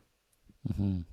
Well, and one feature of SMP that you point out in the book too is effectively you can get a majority government if you get 40% of the popular vote. Yeah. And so SMP means it's possible to have a majority government, which I think a lot of Canadians, I can't speak for everyone, but I think a lot of people like the fact that we can have majority governments and maybe don't realize that if we switched to a different system, probably we would never be able to have a majority government. Hmm. So that's another significant thing to think about. I think it's true. Yep.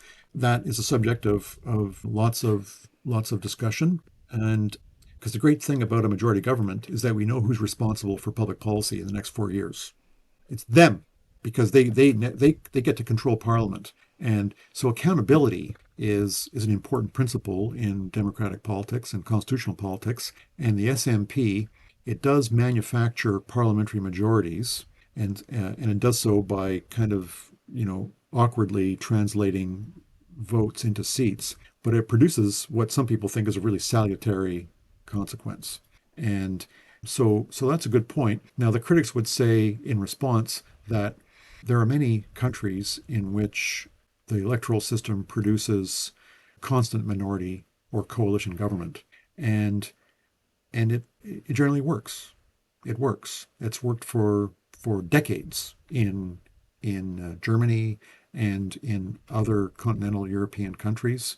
People understand that elections produce fractured parliaments, but that there are long-standing and fairly natural affinities between and among parties, which means they get together after the election, they talk about their representation results, and then they come together and form coalitions so that parties of a certain general stripe come together and they fashion a majority and they will share cabinet posts in this new coalition and away we go and they can be quite stable. So it's a question of sort of what you get used to. Now the response to that is that yeah, okay, you can manufacture majorities with coalitions and so on and so forth, and the advocates of this model say it's actually more democratic because you get a much more representative legislative assembly out of it. But it's also true, you see, that the voters have no influence really on the formation of the coalitions, who's in and who's out. And so you still got extra democratic or extra popular sorts of negotiating and wheeling and dealing that happens kind of outside of the electoral context. So so there's that. And then furthermore, critics would say that there was a time when even the proportional representation systems produced minoritarian parliaments, but with not a ton of political parties. And that sort of occurred because political cultures were relatively integrated and people weren't interested in extreme, eccentric party choices and so on and so forth.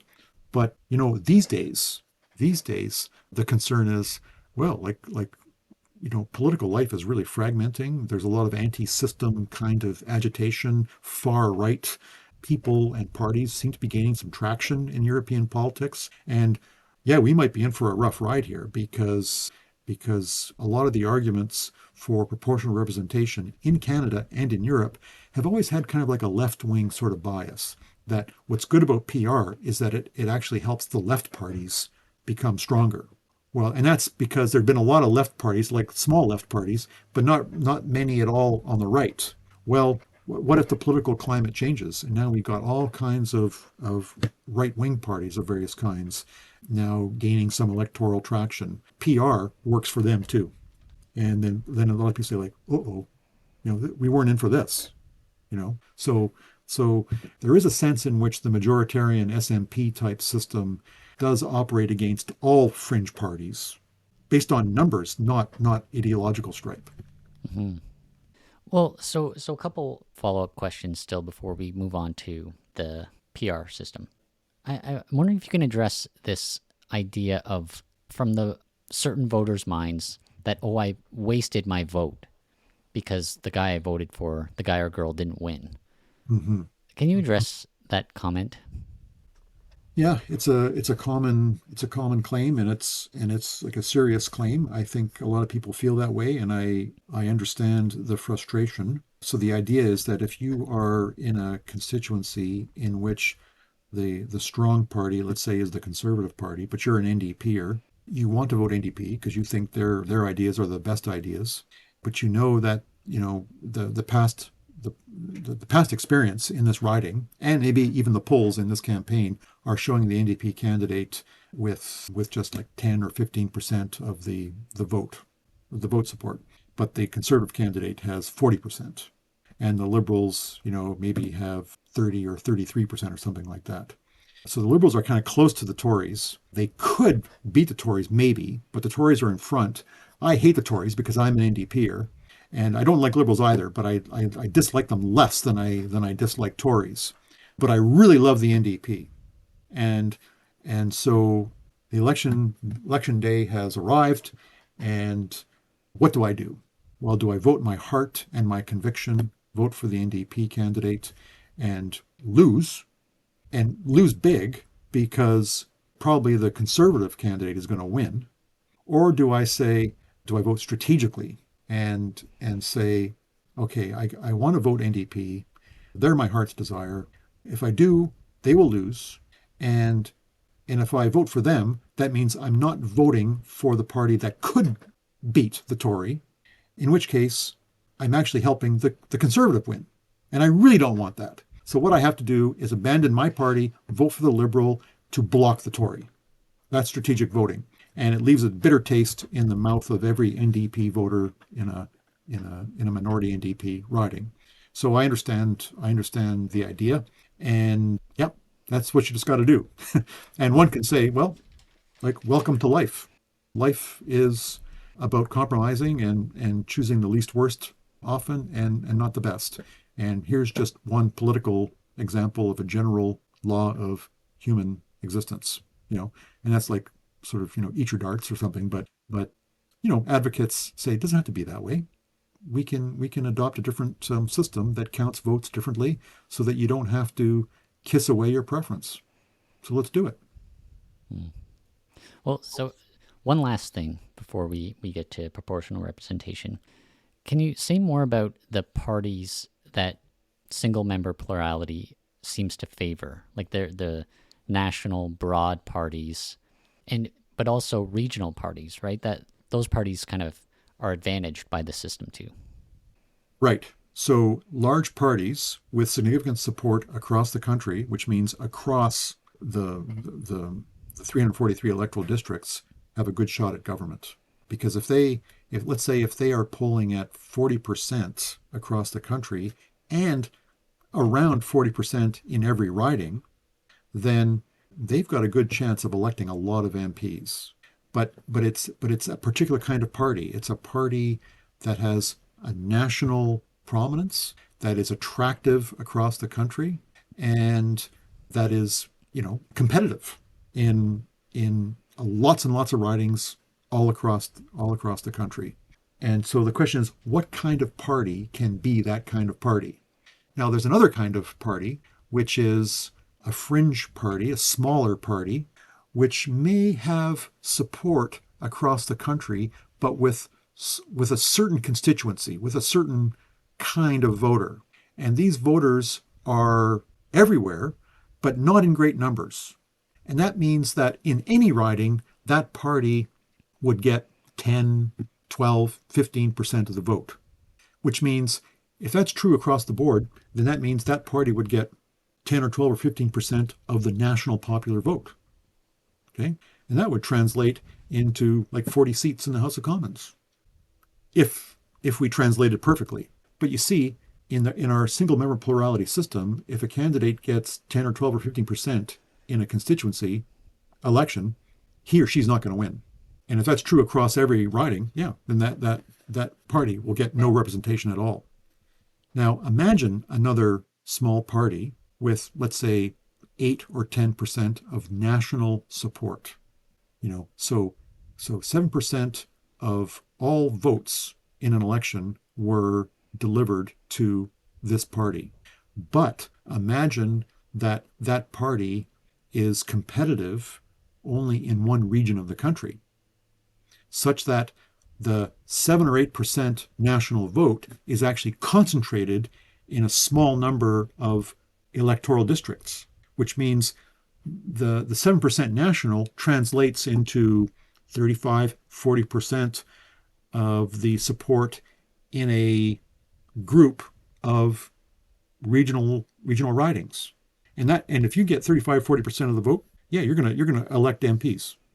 And so that means then it's not just the national vote for some parties that determines its parliamentary success, it's how that national vote is actually distributed. And if it's regionally concentrated, then that small party can actually gain parliamentary representation. But what that means then is that the parties that appeal to regional electoral interests are the ones that can really gain parliamentary traction.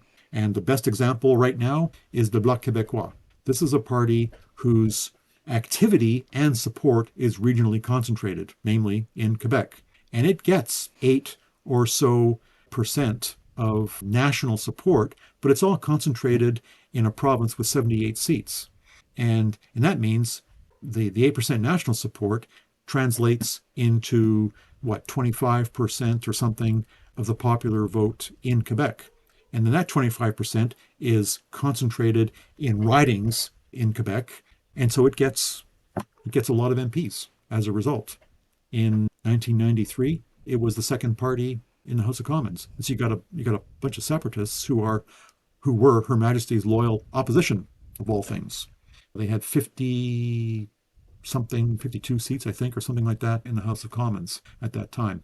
So what that means is that our electoral system favors large parties with national appeal, and it also favors small parties with regional appeal, and it punishes small parties with national appeal.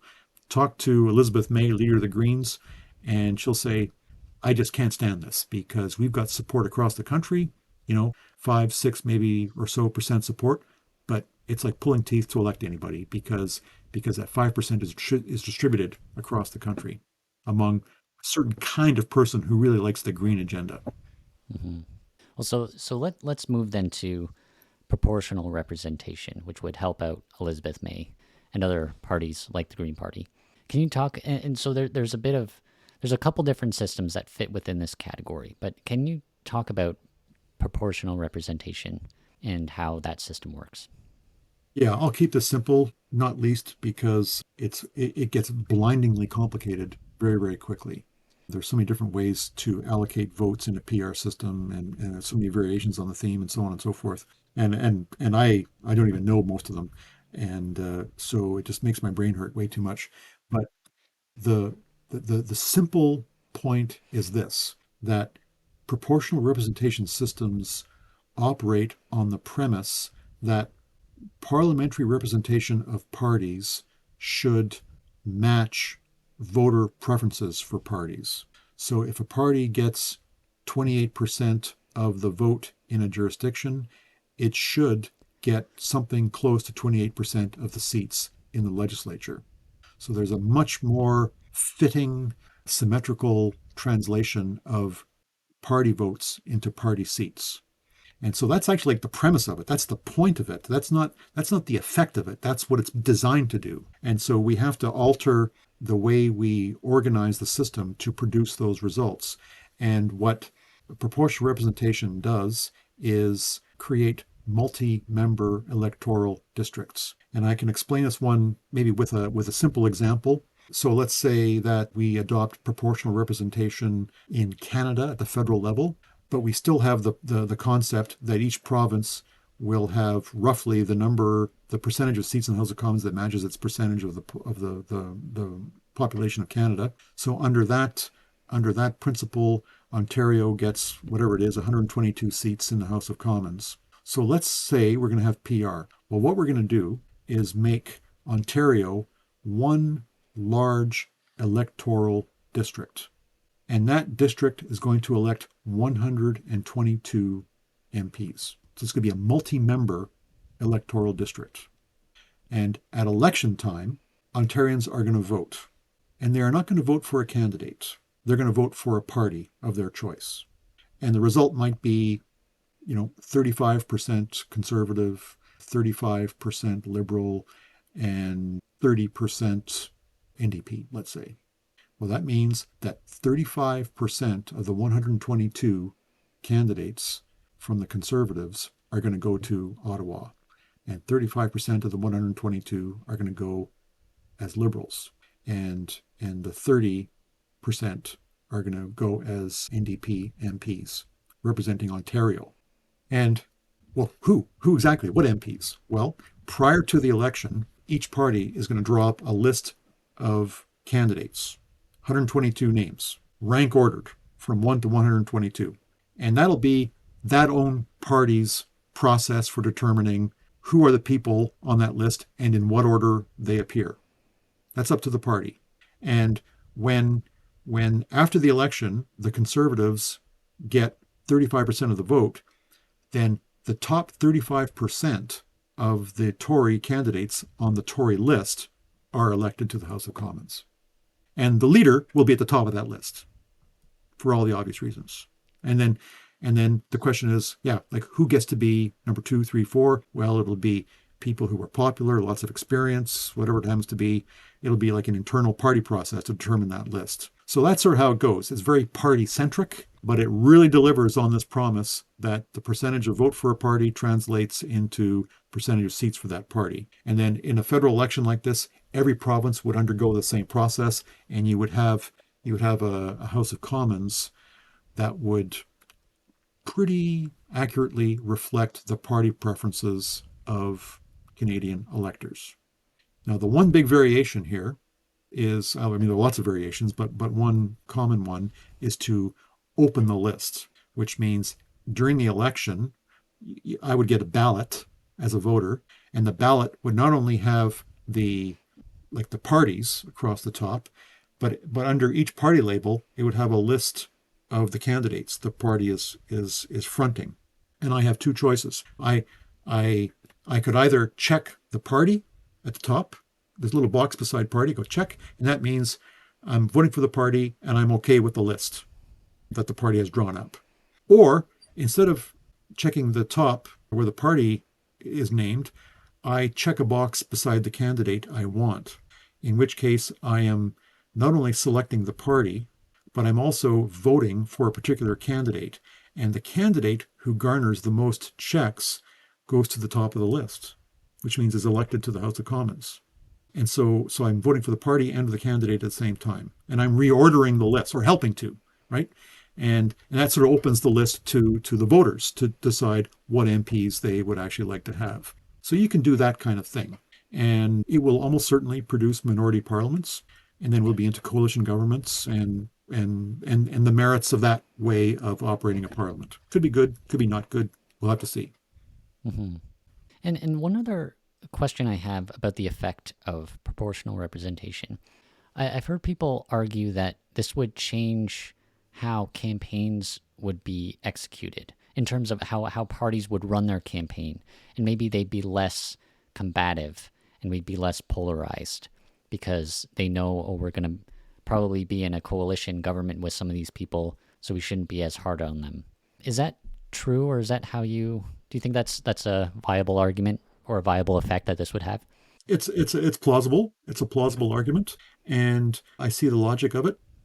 That see every vote counts now in a sense in a PR election system, and so if I want a greater number of members in the House of Commons, then I'm looking for ways to garner votes, and I have to appeal to lots of people to get them to support my party, and that might have a moderating effect because in SMP, what you got to do is you got to get your 35 or 40%, and then after that you don't care about anybody else.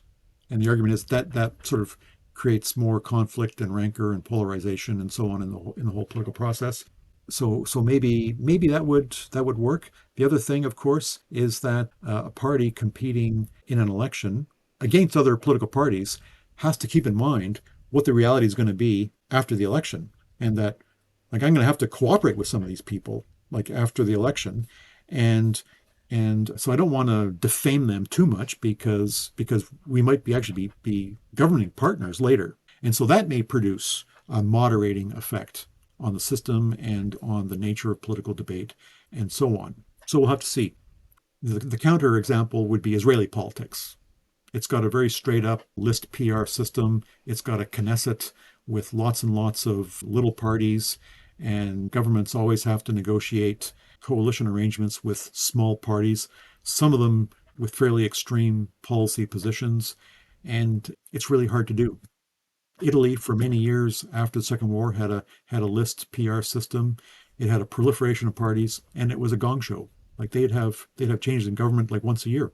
Lots of instability, which means power basically shifts to the permanent bureaucracy because the politicians can't figure anything out. So there's a lot that is very particular about this. It's not just the electoral system that does all these wonderful things, because that's what the proponents of reform always say. All we got to do is change the electoral system, and then like we have heaven on earth. Like it's going to be fantastic, you know? Well, no, because the experience over in that place is dependent in part on all kinds of conditions that operate there that don't operate here. And so we just can't say exactly how it's going to operate here based on their experience.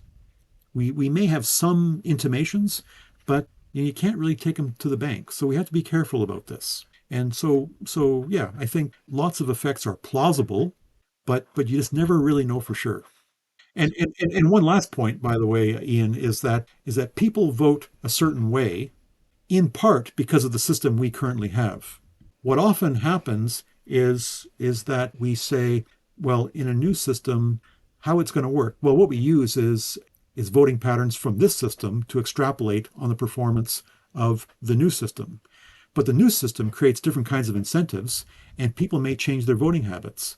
In which case, like we just don't know how it'll all work out in the end for that reason. We may have a proliferation of all kinds of political parties that nobody ever thought about before in a PR system. And I'm not saying it's true. I have no idea if it's true, but it's just that when you change things, sometimes you get more than you ask for. Hmm. Well, so I'm curious about how we would go about reforming the electoral system if we chose to do so. And that there have been attempts in the past to bring this forward. And there was somewhat the recent example of Justin Trudeau in 2015 declaring that that election was going to be the last first past the post election, which then didn't end up happening. And now he's kind of saying that he regrets, or this is one of the big things that he regrets from his term in office, is that he didn't change it. So I don't know if you want to talk about what exactly happened there. But can you talk about how this would come about if we were to decide to do this? At the federal level, I think it would just take new legislation. Now, the Canada Elections Act is structured around the SMP system so that it has all the details, the rules about conducting elections in a single member plurality context. So I think to change the electoral system, we would have to entirely renovate the Canada Elections Act. And that's just an act of parliament. So it can be done fairly straightforwardly. But I think many commentators would say that the Canada Elections Act is not like other kinds of legislation. It might be counted as an organic statute among other organic statutes that really have a constitutional kind of character, because the legislation sort of fixing our electoral system is very closely tied to the operation of the whole constitutional order. And so the Elections Act, it's not a constitutional document, but it is close to a constitutional document, and that it's kind of special, and and that it has to be amended with some care and with a significant degree of consensus. You don't want to start fiddling with the Elections Act for very small, petty, partisan reasons to try and freeze out your opponents. That's what authoritarian regimes do, not constitutional regimes. And so we want to make sure that if we're going to do electoral system change and therefore renovate the Elections Act, that we've got a broad agreement among everybody concerned that this is what we're going to do. And I wouldn't be surprised if there might be calls for some kind of popular consultation on this, like a referendum or something like that, or at the very least, an election in which a plan for concrete electoral reform is in the platform of one of the parties, so that if you vote for these guys, this is what you're going to get. And when we have seen electoral reform in other countries like New Zealand, that's how it's actually operated. New Zealand is a very good comparator country to Canada, parliamentary, small. They've had lots of partisan rancor. They changed their electoral system in the early 1990s, and they did it kind of pursuant to an election in which the electoral system was a big factor, was a big matter of debate. So I can see it happening like that. And we had something similar in Canada in 2015 when Mr. Trudeau of the Liberals proposed electoral reform if he were elected. He was elected, got a majority government, and considered it for a while and then dropped it. And I think his motives became really quite transparent quite quickly, because he wanted to have a broad consultation and talk about the merits and so on and so forth, but he wanted everybody to agree that it will be a preferential vote system that we would come out the other end. And the preferential vote system is basically a change to our SMP. Still single member, but now it'll be a more majoritarian thing, so that the winning candidate in a riding just doesn't get a plurality, but gets actually a majority. But what you do is you have a ballot which gives each voter the opportunity to rank order candidates in order of preference. So if I'm a Liberal voter, then I put number one beside the Liberal candidate. And I think if I can't have that person, then I would take, the NDP candidate, number two. And if not them, then I'll take the Tory number three or something like that. You do that. And then at the end of the election, everybody's ballots are counted according to the first preferences. All the first preferences are added up. And if the first preference candidate among all the voters gets a majority, we're done. But the candidate with the highest number of first preferences may not have a majority. So then what you do is you look at the ballots in which are recorded the first preferences for the candidate that gets the least number of first preferences. And then you look at all the second preferences on those ballots that you've just taken from the bottom, and you distribute those up. And then you see if the number of second preferences given to the Liberal, who's got the most first preference ones on the earlier round, puts him or her above the 50%. And if so, bingo, you've got a winner. If there's still no majority winner, you do the same thing. You take the second lowest first ballot counts for the candidate and distribute the third preferences up to the remainder and see what you get. And Mr. Trudeau averred, and I think accurately, that the Liberals would be the party that would do the best with this kind of preferential vote system, which coincidentally is why he liked it. And and it turns out the Commons Committee actually supported a proportional representation model, not an alternative preferential vote model. And he said, "Yeah, I don't like that." And he said, "Yeah, let's move on." And so it became quite cynical and very dispiriting for people who voted for him because of his promise of electoral reform. And like right out of the gate, Mr. Trudeau, I think, sort of injured his credibility among a large group of progressives who thought he was going to really do something. Well, do you see, because it will take a wide consensus or a broad consensus to make this happen. Yeah, A lot of parties will have to agree. Like you say, a lot of people do argue that it requires a referendum to give it legitimacy as well. And there's also kind of the fact that the parties that have power to do it, like the parties who win power, win it by the single member plurality system. And so their incentives to change it are low. correct. And referendums in Ontario and BC and I think in PEI as well in the past few years have all been defeated. Yeah. So I don't know. Again, it's hard to predict the future. This might change, but do you see our electoral system changing in the future, or do you think we're stuck with what we have? And maybe that's not a terrible thing. Yeah, we're stuck with what we have. That's my opinion. There's so many things going on in this country that there's just no room on the agenda to fiddle with this kind of stuff, honestly. And yeah, it's a bad time, and there's no energy for this kind of exercise. I don't think there's energy for other stuff, but not this. And it's not the best for sure, but I'm not sure that it's bad enough to really scream for change. And as you say, change will be difficult. So Hmm. But is there anything that could be done to improve our system or how it's carried out without a complete overhaul or change to the system itself? um, I think a long-term project might be to resuscitate political parties. And this is a long and different conversation, but political parties are increasingly leader-dominated sort of election delivery vehicles. They are now highly professionalized organizations driven by leaders and catering to the aspirations of political leaders. And once a political leader gets into parliament, then that political leader becomes an extremely powerful prime minister who dominates cabinet and sucks all the oxygen out of pretty much every room that he or she goes into and dominates the political party. And there are rules that political parties have developed to give leaders such overweening influence and authority.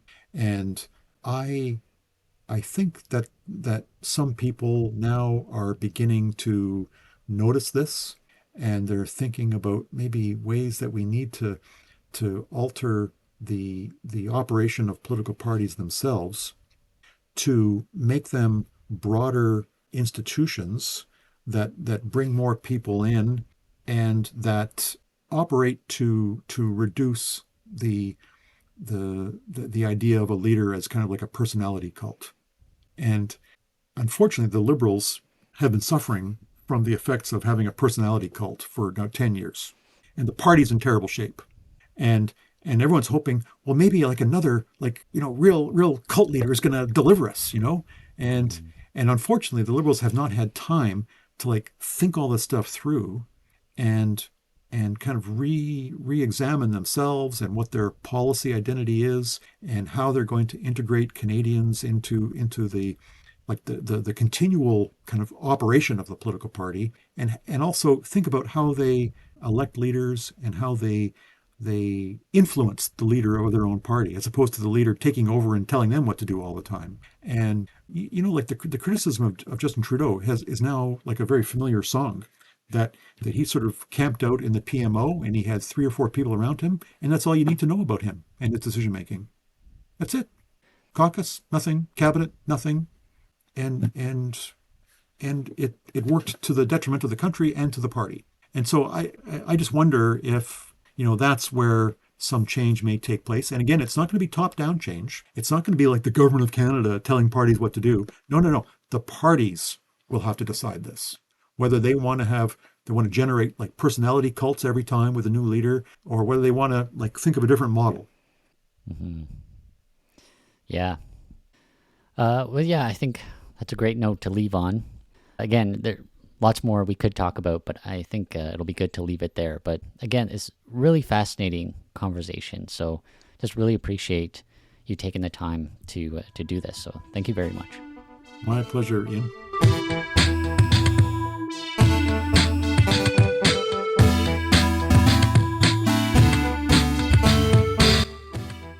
And that's it for this episode. You can go to longformnorth.com, subscribe to the Longform North newsletter, and follow this show. Music is by Aaron Barth, and I'm Ian Van Harten. Thanks for listening.